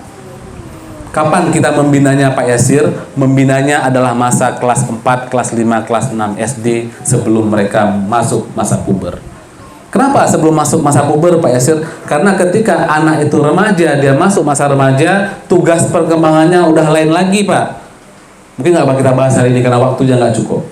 Nanti kalau saya bilang semua, nanti saya nggak diundang lagi sama habis bahannya soalnya. Ya. Jadi saya bahas cuma pas masa ini aja. Jadi apa Pak Yasir? Alternatifnya seperti itu. Bapak Ibu sekalian, saya paham kegudahan Bapak sebagian dari Bapak Ibu sekalian. Pak Yasir, kebetulan anak saya udah suka sama HP Pak Yasir. Ada Bu yang kayak gitu Bu? Ada? Mungkin ada Bu ya. Saya pikir nggak ada yang ngaku Bu.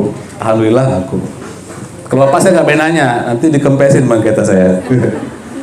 Pak, kalau anaknya sudah kecanduan HP, maka saya akan mengajak Bapak dan Ibu untuk dapat feel-nya hari ini. Boleh Pak? Kalau saya minta Bapak dan Ibu membayangkan sesuatu, boleh? Boleh? Sepakat Pak? Pak, saya minta Bapak Ibu melakukan ini supaya Bapak Ibu dapat feel-nya. Karena training Pak, seminar itu ada 3 tingkatannya. Satu kognitif, satu cuma di wawasan aja, dan itu gampang. Nggak perlu dengan saya Pak. Satu masuk ke afektif, satu psikomotorik. Yang susah masuk tahap 2 dan tahap 3 Pak. Maka saya ajak Bapak dan Ibu untuk masuk tahap 2 dan tahap 3 hari ini. Oke. Tarik nafas Pak. Tarik nafas. Saya hitung ya Pak ya.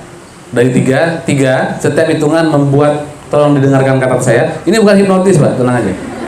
Pokoknya dompetnya nggak hilang habis ini pokoknya. Ya. Saya hitung 3. Setiap hitungan membuat Bapak dan Ibu tambah konsentrasi 3.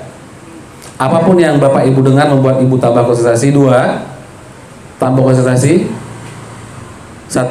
Sekarang Bapak udah benar-benar konsentrasi, bagus. Saya minta Bapak dan Ibu untuk membayangkan seekor bangau putih. Bangau putih, lihat bangau putihnya Bu. Lihat warna putihnya Pak. Lihat kakinya, bayangkan sampai jelas itu di benak Bapak. Ya, bangau putihnya masih di situ, makin kebayang, makin jelas. Udah jelas Bapak Ibu sekalian? Kalau udah diam berarti udah jelas. Oke, baik. Baik, terima kasih. Silakan di stop. Silakan berhenti makan bangaunya. Bisa Bu, pas saya berhenti langsung hilang nggak bangaunya? Langsung hilang Pak bangaunya? Pak? Enggak Pak ya? Enggak hilang Pak. Bapak Ibu sekalian, kenapa saya minta Bapak Ibu mempraktekkan? Karena saya pengen Bapak Ibu dapat feel-nya, bukan cuma dapat pengetahuannya. Bapak Ibu sekalian, begitulah cara pikiran bekerja. Ketika kita overthinking, ketika kita udah memikirkan sesuatu dalam-dalam dan kita disuruh langsung melupakan, kita nggak bisa melupakan. Sehingga kita susah lupa sama mantannya, nggak lupa. Nggak, Pak, ini bukan mantan, Bu. Bukan, Bu, ini nggak mantan, Bu. Sehingga kita susah melupakan sesuatu kalau kita udah mikirnya kelewat dalam, Pak. Ya, susah. Caranya, mau Pak caranya, Pak? Oke, caranya baik. Saya minta lagi Bapak dan Ibu konsentrasi lagi. Sekarang dengarkan saya. Matanya merem nggak, Pak? Nggak usah merem, Pak. Tapi kalau merem lebih bagus sebenarnya. Tapi saya takut nanti kalau Bapak merem dompetnya hilang nanti. Oke, kalau Bapak Ibu mau merem itu lebih bagus. Ya. Saya hitung 3. Lebih 10 kali konsentrasi, 2 sangat konsentrasi, 1 Bapak dan Ibu sekarang konsentrasinya penuh. Bagus. Bapak bayangkan sebuah masjid. Masjidnya bagus, catnya putih, ada kaligrafinya, bagus masjidnya. Bapak masuk ke situ, makin lama makin senang masuk ke situ, tentram Pak rasanya. Ada kaligrafi bacanya Bismillahirrahmanirrahim, Alhamdulillahirrabbilalamin, dan seterusnya. Bapak lihat kaligrafinya bagus, suasananya menyenangkan. Bapak senang di masjid ini, hati Bapak jadi tenang, Bapak tambah tenang, bagus. Bapak ingin berada terus di masjid itu dalam waktu yang panjang, karena itu tempat yang paling diberkahi di muka bumi. Baik, Alhamdulillah. Udah tenang, Pak? Udah tenang, Bu? Oke, baik. Saya tanya sama Ibu Bapak sekalian, hilang nggak bangaunya? Hilang bangaunya, Pak?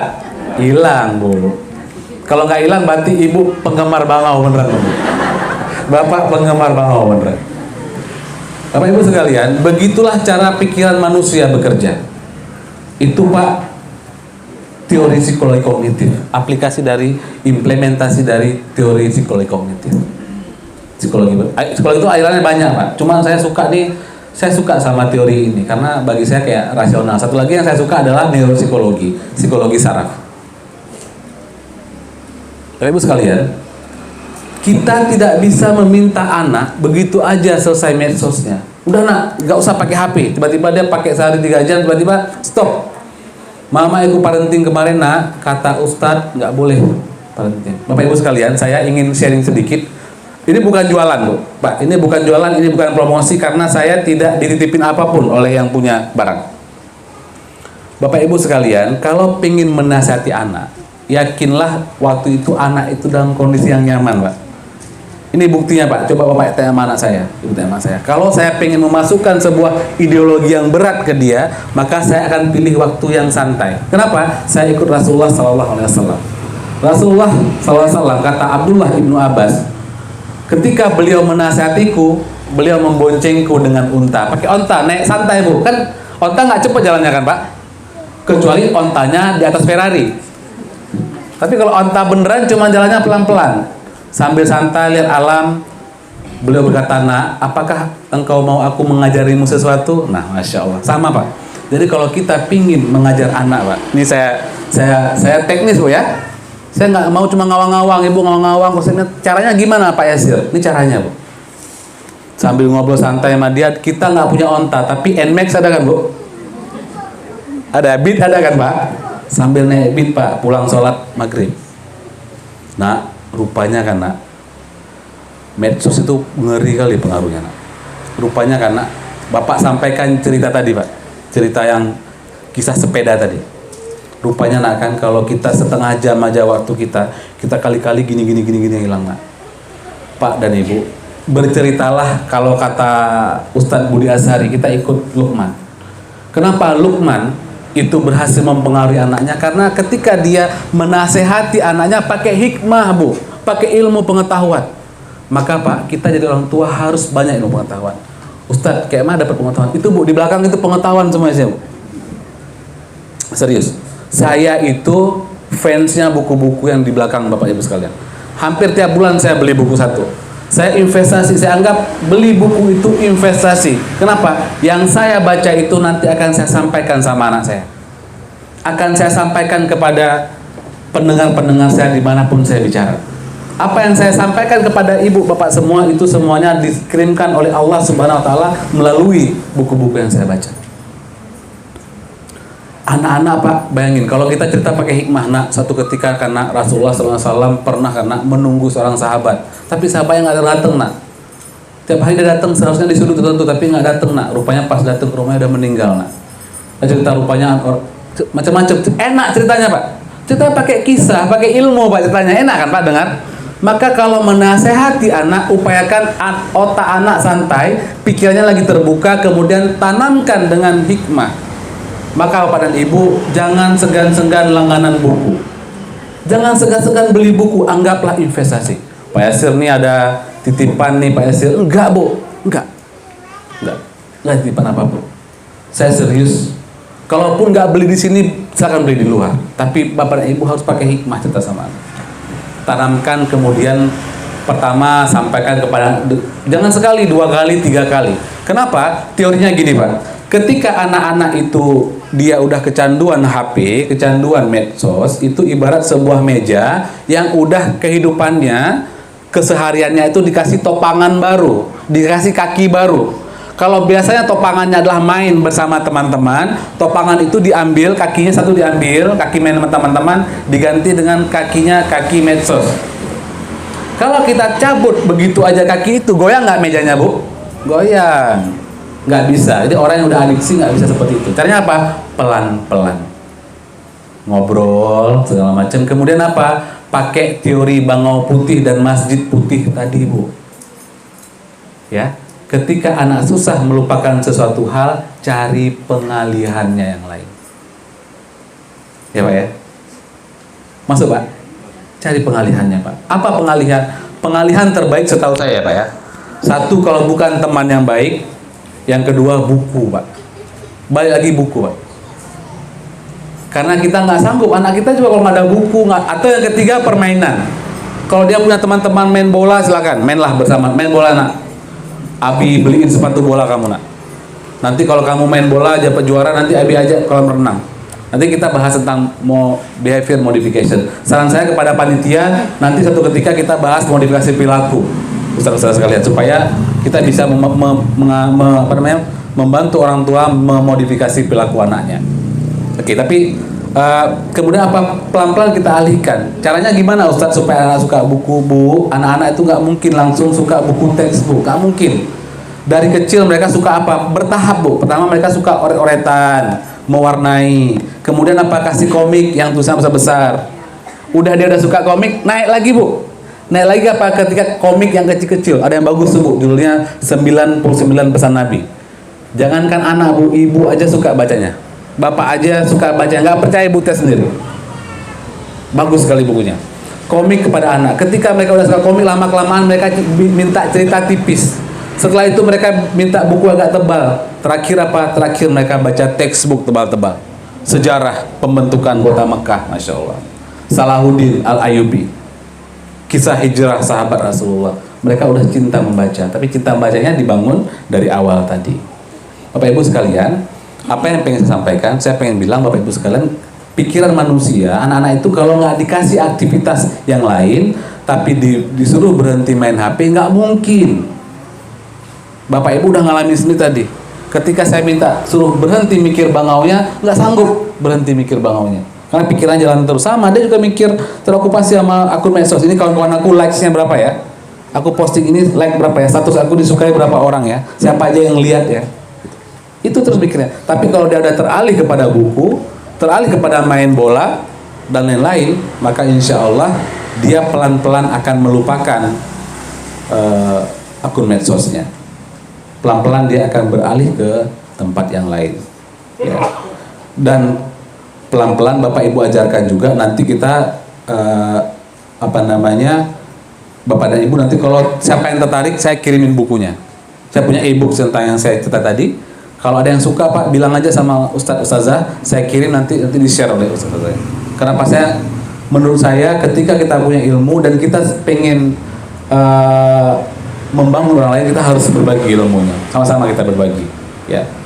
Baik Bapak Ibu sekalian, mungkin itu dari saya. Sebagai kesimpulannya, bagi saya anak-anak itu belum cukup belum waktunya untuk punya akun medsos.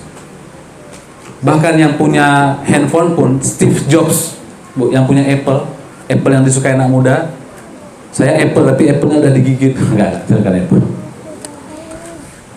Yang punya merek Apple, Steve Jobs itu baru ngasih anaknya pegang HP pada usia kelas 2 SMP. Itu Steve Jobs yang punya handphone, Pak, yang bikin handphone. Apalagi kita, Bu. Madonna kan jelek sekali tuh track recordnya, tapi dia nggak memperbolehkan anaknya pegang HP. Bayangin, orang serusak Madonna itu anaknya nggak boleh pegang HP. Kenapa? Dia takut anaknya rusak kayak dia. Tapi kenapa kita kok bebas sekali anak kita main HP? Ya, Bu, ya. Tapi saya percaya kalau di sini nggak bebas. Mungkin di tempat lain bebas, Bu, ya. Kalau kita insya Allah nggak bebas. Mudah-mudahan. Ya, baik.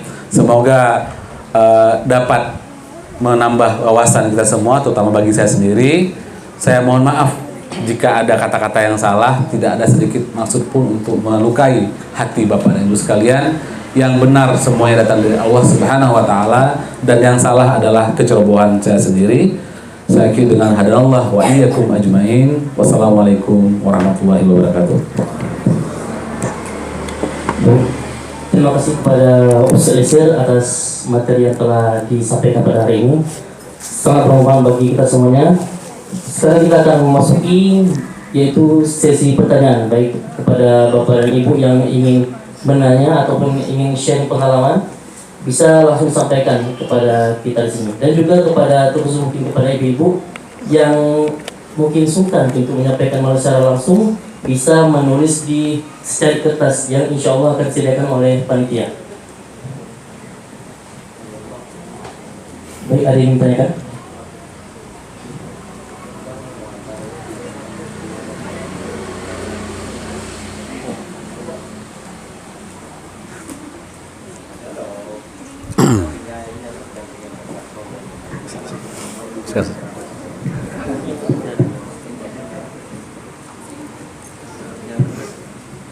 Silakan.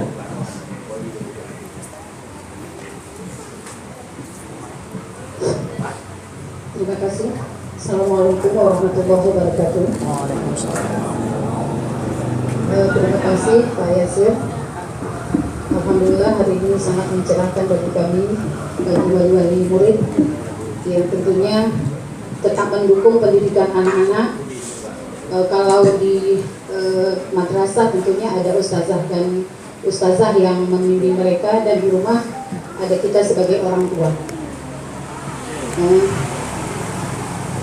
Melanjuti dari pembicaraan kita hari ini tentang perubahan. Langsung saja Ustaz, anak saya memang ada kebiasaan baik, yaitu suka membaca dan membaca buku. Ada beberapa buku yang saya sediakan di samping yang memang pilihan dia. Namun setelah saya telusuri, dia lebih cenderung membaca 1-2 judul buku yang memang dia senangi. Saya variasikan, ada tokoh-tokoh kartun yang dia sukai seperti My Little Pony dan banyak yang lainnya. Dan saya selangi juga dengan kisah-kisah Rasulullah, kisah-kisah para sahabat, ada Ustaz. Tapi dia lebih cenderung ke 1-2 yang dia sukai seperti My Little Pony itu. Jadi saya coba dampingi dia. Saya tanyakan, kenapa ya nak kok suka kali dengan buku ini sampai berulang-ulang dia baca. Padahal itu kan ilustrasinya lebih tinggi, saya bilang, gambar kuda lah, inilah segala macam.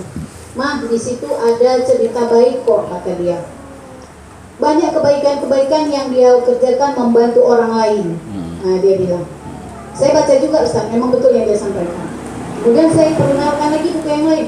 Nah, ini tokoh-tokoh para sahabat yang lebih dekat ke Islamnya, kenapa adik kurang suka nak? Gitu saya tanya Ustaz. Dia nggak jawab Ustaz. Hari ke hari saya lihat dia lebih cenderung itu dia ulang. Dan buku yang lain sudah dia baca Ustaz, saya yakin dan percaya. Nah setelah itu dia simpan, dia taruh gitu. Tapi yang dia sukai itu aja yang dia pegang. Mau tidur malam itu dia ambil. Setelah dia tasbih, setelah dia mengulang Ustaz. Kata dia untuk mendampingi dia tidur. Tapi buku yang dia senangi ya Ustaz. Ya. Nah, jadi saya mohon trik seperti Ustaz sampaikan tadi, ada mungkin kita lebih ke hikmah. Ya. Kita ajak dia berpikir, kita diskusikan. Masya Allah. Tapi kan nggak selamanya bisa kita lakukan. Mungkin ada trik yang lebih bisa kita lakukan Ustaz supaya dia lebih cinta kepada hal-hal yang lain, buku-buku yang lain itu Ustaz. Nah, mungkin itu saja. Terima kasih Ustaz. Assalamualaikum warahmatullahi wabarakatuh. Waalaikumsalam warahmatullahi wabarakatuh. Baik, terima kasih. Pertanyaannya bagus Bu ya, Insya Allah. Ini pertanyaannya dari seseorang orang tua yang sangat berwawasan, Insya Allah.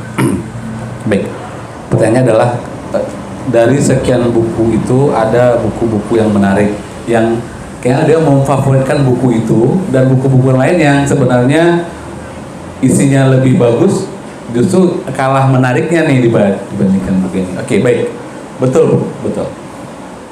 Anak-anak ini kan suka sama, mereka kan dunia bermain ya Bu ya, bermain ya. Tugas perkembangannya masih bermain juga, yang lebih kecil tadi yang di bawah industri. Sehingga apa? Mereka suka yang playful, yang unik gitu ya, yang lucu, yang menarik gitu. Dan biasanya memang nggak bisa kita pungkiri tokoh-tokoh kartun itu yang non muslim, yang dibuat oleh kalangan non muslim itu menarik. Dari pewarnaannya mereka belajar, khusus desainnya menarik, lucu, ceritanya lucu gitu ya. Akhirnya apa, anak-anak itu suka sama kisah-kisah ini. Dan menurut saya ini bukan satu kesalahan sebenarnya, ya. Cuman kita perlu waspada karena ada Bu seorang, saya nggak bilang orangnya, nggak bilang sekolahnya, tapi ada seorang anak penghafal Quran yang akhirnya berhenti menghafal Quran, akhirnya nggak suka sama Quran dan lebih suka sama anime dan tokoh kartun Jepang, dan dia juga nggak suka bahasa Arab, sukanya Korea Bu. Dan dia ngaku sama saya dia udah mulai pacaran jarak jauh pakai akun medsos dengan orang yang penggemar kartun tapi non muslim. Penghafal Quran loh Bu, ini penghafal Quran, anak penghafal Quran. Jadi apa? Memang ini bagus pertanyaannya, karena tadi saya nggak sempat sampaikan bahwa konten-konten bacaan ini pun memang harus melalui proses rekomendasi dan seleksi dulu, ya Bu ya. Jadi kalau boleh, memang kayak Ibu lakukan tadi, Ibu baca dulu kontennya bagus nggak. Kalau udah bagus boleh baru kasih ke dia. Maka kita perlu rekomendasi dari teman-teman yang udah tahu buku-buku bagus. Tapi kalau udah yang suka dengan seorang tokoh, nah kalau saya bukan, usia anak Ibu berapa saya boleh tahu Bu? Perempuan, laki, perempuan ya kayak Bu ya? Perempuan. Perempuan, sekarang kelas 5. Kelas 5 perempuan. Oke, ini lagi seneng-senengnya yang lucu-lucu, yang cute gitu Bu ya, yang unik ya. Oke, baik. Ibu, saya tidak menyarankan untuk dipaksa pindah ke buku lain. Tapi caranya apa? Caranya melalui hikmah Bu. Ibu lebih baik, saran saya, rekom saya, Ibu cari buku yang bagus, yang yang punya ilustrasi dan kisah semenarik itu. Pelan-pelan. Dan kemudian kalau udah kelas 5 harusnya dia udah hampir Bu ya, ini hampir masuk kognitifnya ke formal operasional. Jadi udah mulai Ibu tanamkan ideologi. Jadi kadang-kadang kesenangan dia, hobi itu nanti bisa ngikut kita kalau dia udah setuju dengan apa yang kita sampaikan. Tapi Bu, itu prosesnya kan Bu, nggak cuma cukup pakai ilham. Ibu perlu ngajak dia ngobrol segala macam. Ibu punya kisah yang menarik gitu ya. Dan Ibu bagus sekali kalau punya buku-bukunya. Nanti Ibu silakan konsultasi dengan Ustaz Hamdi. Jujur Ustaz, dia sering tuh minta buku, Mah beli buku di tempat Ustaz Hamdi gitu. Ya. Boleh saya turuti 1, 2, saya turuti Ustaz. Kemudian dia setelah baca habis dia baca. Tapi dia letakkan. Jadi tapi dia baca. Dia sudah baca, dia letakkan. Tetap diambil yang judul dia senangi. Saya tanya, adek minta beli buku kok cuma sekali aja baca, ulang-ulang lah gitu. Pelajarannya bagus gitu. Jadi belum mendominasi dia, Oh, iya, letak iya. dengan Iya. itu. Jadi saya sampai udah Dia kayak stuck gitu ya? lagi lah bukunya Masya lah. Allah. Kan ada cuma taruh aja gitu saya bilang. Tapi dibaca kan ibu yang Dibaca Ustaz, dibaca. pertanyaan saya Bu, buku Little Pony yang ibu baca tadi itu ada konten berbahayanya nggak Bu? Ada. Nah, oke. Ibu sebenarnya kalau masuk ke dia, kalau emang ada konten berbahayanya, setahu saya nih, ini mohon maaf ya, Little Pony ini ada filmnya ya Bu, betul. Dan filmnya itu ada kuda yang lesbian Bu. Ada kuda yang kudanya lesbian. Ini ngeri nih Pak. Ini ngeri nih, medsos hari ini gitu pengaruhnya. Jadi ada kuda tapi kuda kartun tapi kudanya lesbian. Ini yang seremnya. Nah, Bu, yang ini Ibu address bahayanya di mana? Kemudian Ibu sampaikan ke dia, nah ini bahaya di sini gitu. Dan Ibu sampaikan pelan-pelan. Nggak langsung kena Bu, nggak langsung kena. Prosesnya lama tapi dia pelan-pelan tahu. Pak Yasir kayak gitu nggak? Iya, saya juga gitu, Bu. Saya pelan-pelan. Saya nggak maksa dia tapi saya kasih pemahaman. Modelnya Bu mirip kayak kita bahas tadi Bu. Kita ngobrol ngalor ngidul gitu Bu ya. Ketika udah kena di hatinya, akad ya Bu. Ya Bu ya. Pelan-pelan kita ikut gaya Luqman pakai hikmah Bu ya. Pak Yasir bisa instan, nggak bisa instan Bu, pelan-pelan. Pelan-pelan tapi Bu konsisten. Kan Ibu ingat tadi, kalau perubahannya kecil tapi konsisten selama 365 hari itu berubah setahun 30%. Pelan-pelan aja Bu.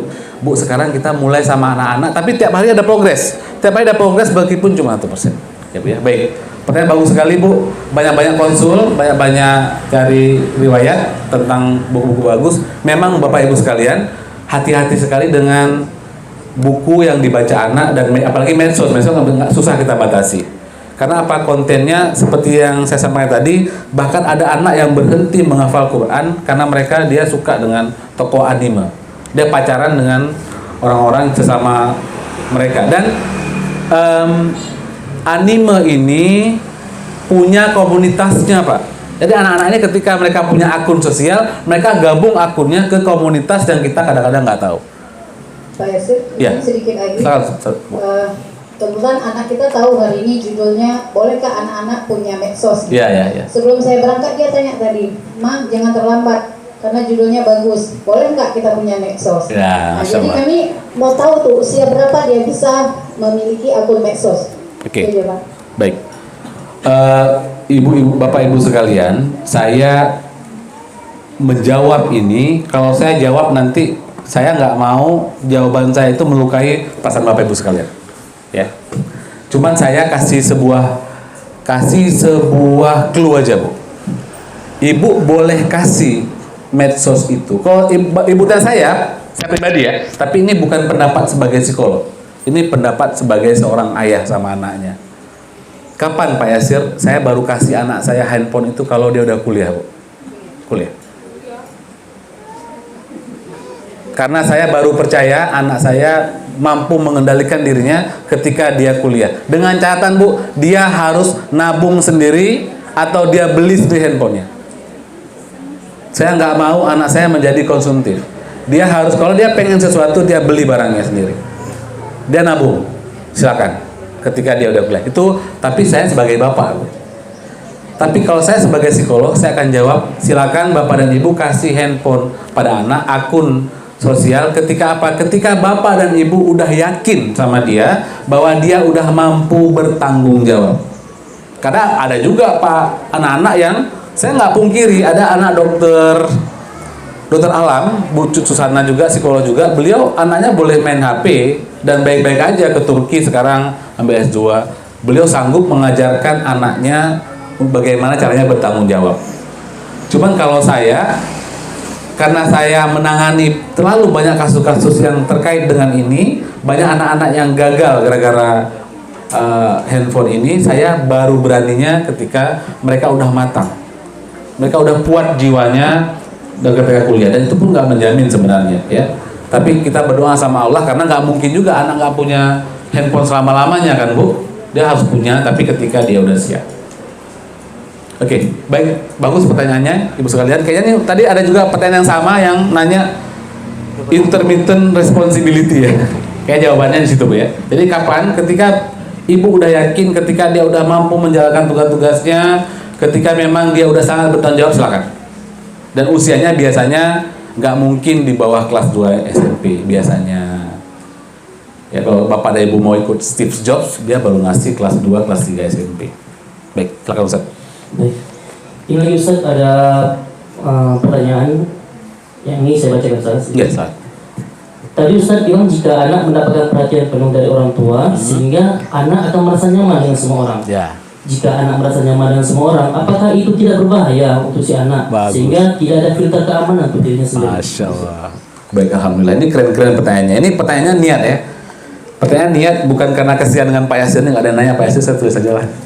Karena ini niat pertanyaannya. Baik, Bapak Ibu sekalian, ini saya lupa, saya nggak tahu. Ini kelas ini sudah dapat. Kalau saya ditanya kelas parenting Pak Yasir, kalau Pak Yasir mau kasih kelas parenting dasar, Pak Yasir ngasih apa? Saya akan ngasih 3 unsur terpenting dalam pengasuhan atau parenting. Itu dulu saya ngasih. Saya nggak balik lagi ke ini karena itu udah bagi saya pikir udah lama-lama. Tapi lama-lama yang lalu. Tapi saya pikir hari ini kita bisa bahas sedikit. Bapak Ibu sekalian, anak itu dalam pengasuhan, saya share aja ilmunya, tapi singkat mungkin versi singkatnya. Pengasuhan itu ada, kalau Bang Mrin bilang, kalau teorinya bilang itu 2. Pak Yasir kok pakai teori orang barat? Teori orang barat ini menarik, Bu. Saya pakai karena teorinya menarik dan nggak bertentangan dengan teori orang Islam. Ustadz Fauzul Azim mengatakan bahwa kalau guru itu 2 juga, mirip unsurnya. Apa? Unsur yang pertama adalah kehangatan. Tadi, akrab ya, hangat, anak dipenuhi kebutuhannya. Yang kedua apa? Disiplin. Kalau dulu saya cuma ngomong 2, sekarang nggak lagi. Sekarang saya akan bilang 3. Unsur pertama apa? Unsur pertama orang tua harus banyak berdoa dan dekat sama Allah. Karena apa? Karena Imam Al-Qurtubi mengatakan bahwa orang-orang soleh itu anaknya akan dijaga oleh Allah Subhanahu wa Ta'ala 7 keturunan. Kalau Bapak Ibu baca surat Al-Kahfi, Bapak Ibu akan menemukan fragmen di mana Nabi Khidir membangun sebuah dinding, ya, dan Nabi Musa komplain. Kemudian terakhir dijelaskan bahwa dinding itu milik 2 orang anak yatim, yang di bawahnya ada hartanya yang akan ditemukan ketika mereka dewasa, dan anak yatim ini adalah putra seorang soleh. Insya Allah. Jadi kalau kita pengen punya anak yang bagus sekalian, kalau kita punya keturunan yang bagus, maka berusahalah, minta doa sama Allah agar kita menjadi orang soleh. Berupayalah, tobatlah dari dosa-dosa kita, upayakan untuk menjauhi segala maksiat. Kenapa? Karena pengaruhnya sama anak nanti. Jadi itu unsur pertamanya. Yang kedua apa? Kehangatan. Yang ketiga apa Pak Yasir? Yang ketiga Bu, Bapak, kita perkenalkan unsur disiplin. Kita perkenalkan sama anak aturan. Dia hangat tapi ada aturannya. Nah, kamu sama orang ramah tapi apa? Ramah, lihat-lihat dulu orangnya. Kalau kamu perempuan, jangan, kalau ada laki-laki kalau saya tegurlah sama muslim. Jadi ada aturannya Pak ya. Jadi nggak sembarangan dekat dengan semua orang. Ini yang nanya siapa? Nggak mungkin nunjuk ya. Ibu atau bapak maksudnya, saya bingung nih mengarah kemana. Jadi Bapak Ibu sekalian bebas, Bapak yang nanya bapak atau ibu, tapi intinya nggak cukup kehangatan aja Pak. Dalam parenting kita perlu disiplin. Kapan disiplin diperkenalkan Pak Yasir? Disiplin diperkenalkan Pak setelah kita yakin attachment kita sama anak bagus. Setelah kita yakin kelekatan emosi kita sama anak itu bagus. Pak Yasir, kayak mana cara ngeceknya? Ngeceknya 2 Bu, Pak. Ringkas saja. Anak yang dekat sama kita itu, ini mohon maaf Ustaz, boleh Ustaz? Biasanya mereka nyaman disentuh. Anak yang senang sama kita, yang emosinya dekat sama kita Pak, itu nyaman kita pegang Pak. Kita cium, kita peluk, mereka nyaman sama kita. Bapak, ini Bapak terutama, Bapak nyaman nggak duduk sama orang yang Bapak nggak suka, Bapak benci? Suka? Nyaman nggak Pak? Mau nggak ngopi sama orang yang Bapak benci kali sama dia? Jangankan lihat muka orangnya, dengar namanya udah males. Suka Pak ngopi sama dia? Enggak Pak. Ibu, mau Bu? Amin amin Pak Yasir. Ya Bu ya. Kita tuh nggak suka dekat secara fisik sama orang yang kita nggak suka. Jadi anak itu kalau dia menyimpan kekesalan, dendam sama kita, dia nggak suka kita pegang, kita sentuh, kita cium. Makanya kalau anak bapak dan ibu nggak bisa dipegang, nggak langsung hindar kalau dipegang, maka saran saya perhatikan itu kelekatan emosinya, hubungannya seperti apa. Yang kedua, cara ngeceknya adalah anak-anak ini Pak selalu merindukan kita. Tiba-tiba misalnya Abi karena mau pergi ke Banda Aceh. Aduh, kok ke Banda Aceh, Bi? Berapa hari? 2 hari. Alah, ngapain Abi ke Banda Aceh? Disuruh sama bos Abi, nak. Nggak usah kerja aja lah situ lah, Bi. Gitu misalnya. Itu bagus. Bagus, berarti apa? Dia dekat sama kita. Dia nggak pengen jauh-jauh dari kita. Kapan berbahayanya? Kalau anak kita bilang gini, nah, Abi mau ke Banda Aceh. Berapa hari, Bi? 3 hari. Nah, kenapa 3 hari, Bi? Sebulan, Bi. Apa? Cuma 3 hari. Nah, itu masalah. Berarti apa? Dia nggak mau kita dekat-dekat di sisinya. Yang pertama itu yang mengatakan Ustadz bin Rijais Rahman. Yang kedua itu teori standar attachment dari Bowlby. Standar. Jadi saya padukan antara perspektif Islam sama perspektif teoritis. Jadi ketika itu udah kejadian, Bu, udah nyaman, perkenalkanlah pelan-pelan, tanamkan nilai-nilai kedisiplinan. Nilai-nilai boleh, dari kecil nilai seperti kita disuruh sholat usia 7 tahun. Tapi kapan aplikasinya 10 tahun boleh dipukul. Sama, Bu. Nilai-nilai tanamkan, kedisiplinan, nak, kita harus kayak gini, harus bersih, nak, supaya ini. Kapan dipraktekkan? Nanti pas usia, ikut aja usia 10 tahun. Itu disiplin, itu 10 tahun. Mulai kita paksa dia disiplin itu udah 10 tahun. 7 tahun itu diperkenalkan dulu nilai-nilainya, nanti ketatnya 10 tahun ke atas. Nah, kalau anak itu udah hangat dan disiplin, insya Allah, satu lagi dekat sama Allah, insya Allah, Bu, Pak, tugas kita udah sangat ringan. Simple tugas kita. Pagi-pagi subuh-subuh, kita congkel sedikit, nak, saat subuh, nak, langsung bangun ya. Nak, nak, kita bulan puasa 10 terakhir kita itikaf, nak, ayo, Bi. Enak. Kenapa? Satu, dia suka dekat kita. Yang kedua, dia udah takut sama Allah. Yang ketiga apa? Dia tahu bahwa ketika dia melakukan itikaf itu ada nilai-nilai yang bisa dia penuhi. Dia ketemu teman-teman yang itikaf macam-macam. Jadi lengkap nilai-nilainya. Anak ini akan tumbuh bagus, Bu. Tumbuhan, Bu, sama anak itu kayak tumbuhan, Bu. Kalau dikasih pupuknya cukup, ya, Bu, ya. Airnya cukup, matahari cukup, kita suka ngeliatnya. Indah tumbuhnya.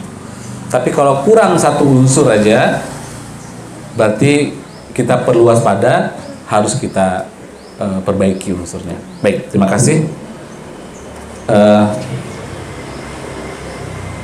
Itu ya. Silakan yang lain, Ustaz. Lanjut, Ustaz. Ini waktunya takutnya bapak-bapak ini bosen berapa? 15 menit. Oke. 15 menit. Iya. Silakan. Baik, ini ada beberapa Ustaz akan saya bacakan terus, yaitu Bismillah. Assalamualaikum Ustaz. Izin bertanya, Ustaz. Nasihat siapakah yang akan lebih didengar oleh anak laki-laki usia 11 tahun? Ayah atau ibunya? Oke. Satu lagi, Ustaz. Oke. 2 pertanyaan lagi, silakan. Ya. Kreativitas anak ada. Karena itu apa faktor dari keturunan atau bisa dibangun sejak dini, Ustaz? Keren nih, berat pertanyaannya. Pertanyaan yang mahal nih, Bu. Pertanyaan mahal, berat ini. Oke, pertanyaan yang pertama, anak itu akan mendengarkan siapa? Baik, Bu, Pak, saya tuh bukan nggak suka, saya tuh lebih terakhir belajar, Bapak dan Ibu akan lebih ngaruh apa yang disampaikan kalau itu menyangkut diri kita sendiri. Karena saya minta bayangkan Bapak dan Ibu. Bayangkan Bapak dan Ibu punya 2 orang atasan. Ya. Bos yang pertama itu orangnya perhatian. Kalau beliau keluar kota, minimal bawa gantungan kunci. Minimal bawa oleh-oleh lah. Meskipun kadang-kadang beliau perginya ke Mekah, oleh-olehnya belinya kurmanya di belakang Masjid Raya misalnya. Ada gitu, Pak, ya? Pergi ke Jakarta, oleh-olehnya beli di Pajak Langsa. Kita tahu tapi nggak apa-apa. Yang penting usaha. Pas kita sakit datang, Bu. Kadang-kadang pas ulang tahun dia ingat, meskipun ulang tahunnya nggak sunnah. Tapi ada yang mempraktekkan, dan silakan di kantor kadang-kadang masih dipraktekkan. Saya nggak meninjau ini secara syariah. Saya meninjaunya secara kedekatan sosial.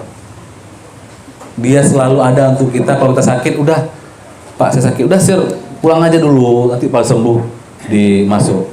Ini aja, kalau bisa kerja di rumah aja, nanti udah sehat. Masya Allah. Ada Pak Yasir, bos itu ada, Bu, ada. Saya pernah punya pos kayak gitu, dan bos itu sampai sekarang tuh masih dekat sama saya. Bisa jelaskan. Yang kedua, ini menarik, Bu. Kita kalau jago parenting, Pak, insya Allah kita jago juga memimpin. Insya Allah, karena unsurnya mirip. Parenting dan memimpin itu mirip. Nanti Bapak lihat, betul apa nggak kata saya. Yang kedua, bos gajinya sama, mungkin dia ngasih tambahan, tapi nggak banyak kali tambahannya. Ya sama lah gajinya. Kalau tambahan udah lain soalnya, udah nggak imbang lagi. Tapi orangnya yang penting kerja. Nggak peduli dia mau sakit segala macam, dia nggak bodo amat, yang penting kerjaan lu selesai. Oke. Suatu ketika dua-dua ini minta tolong pada waktu yang sama.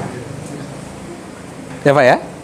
Minta tolong ngasih perintah pada waktu yang sama. Pertanyaan saya, Bapak dan Ibu kira-kira akan pilih yang mana? Bos yang pertama atau yang kedua? Ya? Yang pertama. Yang kedua 2-1 Pak, yang pertama juga. Yang pertama. Dan kebanyakan orang memang pilih yang pertama. Ibu, Bapak pilih yang pertama kan? Sama Bu, anak pun kayak gitu juga sama kita. Ya Bu ya? Anak gitu juga sama kita Bu. Mereka akan lebih mematuhi siapapun yang mereka anggap lebih dekat di hatinya. Maka peran Bapak dan Ibu harus dekat hatinya. Tapi kalau mau tanya teori, peran siapa Pak yang dominan? Harusnya peran ayah. 7 tahun ke atas sampai 7 tahun sampai 10 tahun dekat dua-duanya, 11 tahun ke atas itu sudah peran ayah. Kenapa? Yang memahami dunia, yang mengeksplor dunia, yang memahami motivasi, memahami tujuan hidup, yang memahami tugas-tugas perkembangan hidup, apalagi bagi anak laki-laki adalah bapak. Pemimpinnya adalah bapak. Setelah apa? Setelah kasih sayang cukup tadi, pembentukan otak emosi atau sistem limbiknya selesai. Tapi kita nggak bisa bahas itu Pak, karena itu psikologi neurologi agak panjang. Kita ngomongin kemari aja. Harusnya bapak. Dan teori membuktikan, ini teori Bu. Penelitian, bukan teori. Karena teori itu belum tentu diteliti, ini penelitian. Bagus Pak penelitiannya. Mohon dicatat baik-baik. Penelitian mengatakan Pak, anak-anak yang dekat dengan bapaknya, dekat dengan siapa Pak? Dengan bapaknya. Sama siapa Pak? Bapaknya. Pak, saya pengen ulang tadi Pak, supaya nempel Pak. Enggak ada masuk muji Bapak, pengen nempel aja Pak. Anak-anak yang dekat dengan bapaknya, maka cenderung anak-anak mereka akan tumbuh masa remajanya stabil. Laki-laki perempuan Pak. Anak-anak yang dekat dengan kita Pak, dekat gitu, kayak kawan, sayang. Unsurnya tapi dua Pak ya, dia boleh dekat sama kita tapi dia tetap harus hormati kita. Kita dekat tapi kita dominan sama dia. Nggak boleh kepala kita dipegang, nggak boleh. Dia harus hormat sama kita tapi kita akrab sama dia. Kata Ustaz Fawzul Azim, dia akrab tapi hangat tapi dominan. Kita tuh hangat sama dia tapi kita dominan. Anak-anak yang dekat dengan bapaknya, maka mereka cenderung stabil masa remajanya. Yang kedua, anak perempuan Pak, Bu. Anak perempuan yang dekat dengan bapaknya, maka mereka cenderung tidak terlibat dalam masalah-masalah seksual dengan lawan jenisnya. Kenapa Bu? Karena kata Bu Eli Risman, ini Bu Eli Risman bilang, anak-anak itu cenderung cari kehangatan, Bu. Ya kan Bu? Cari kehangatan. Mereka suka afeksi, mereka suka perasaan hangat. Ibu ingat kata Bu Eli Risman tentang ada seorang anak yang dilecehkan, anak perempuan, oleh tukang bakso. Tukang baksonya ngekos dekat-dekat situ. Hilang anaknya, rupanya diculik tukang bakso. Anak-anak ini kering, nggak pernah dapat kasih sayang, nggak pernah disayangi, nggak pernah dicium, nggak pernah dekat dengan orang tuanya. Sehingga apa? Dikit aja disenggol sama tukang bakso lewat. Tapi kalau anak kita dekat dengan bapaknya, tiap hari digodain bapaknya, oh mak cantik kali ya anak Abi. Nggak ada yang lebih cantik di rumah ini pada anak Abi. Cuman dia satu orang yang perempuan, anaknya. Ya iyalah kan, tapi kan dia nggak tahu, yang penting dia senang aja. Oh mak keren kali ya, gitu ya.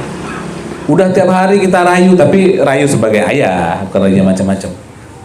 Kita puji gitu, dia happy sama kita bawa. Dia kenal laki-laki dalam arti yang positif.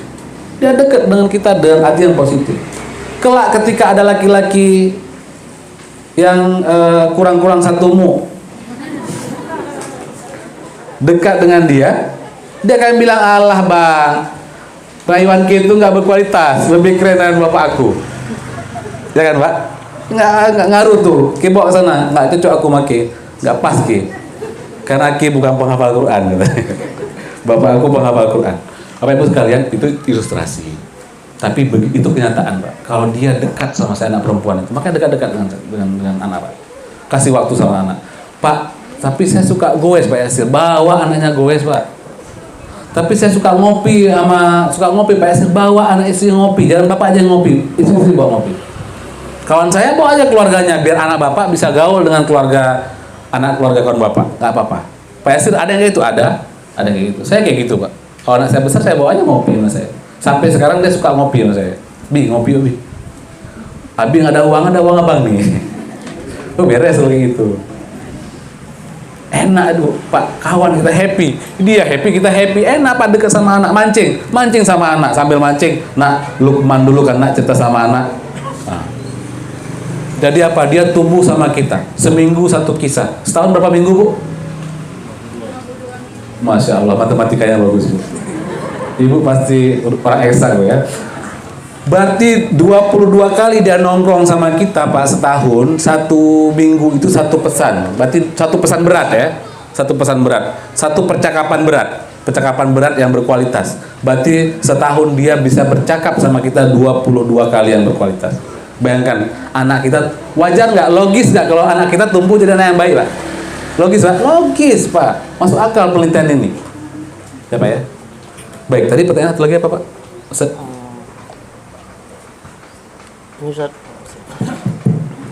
Mengenai secara garis besar Ya. mengenai anak tantrum Ustaz, yang sering ngambekkan kalau saya minta api khususnya untuk Oh mantap. Nah, ini mantap nih.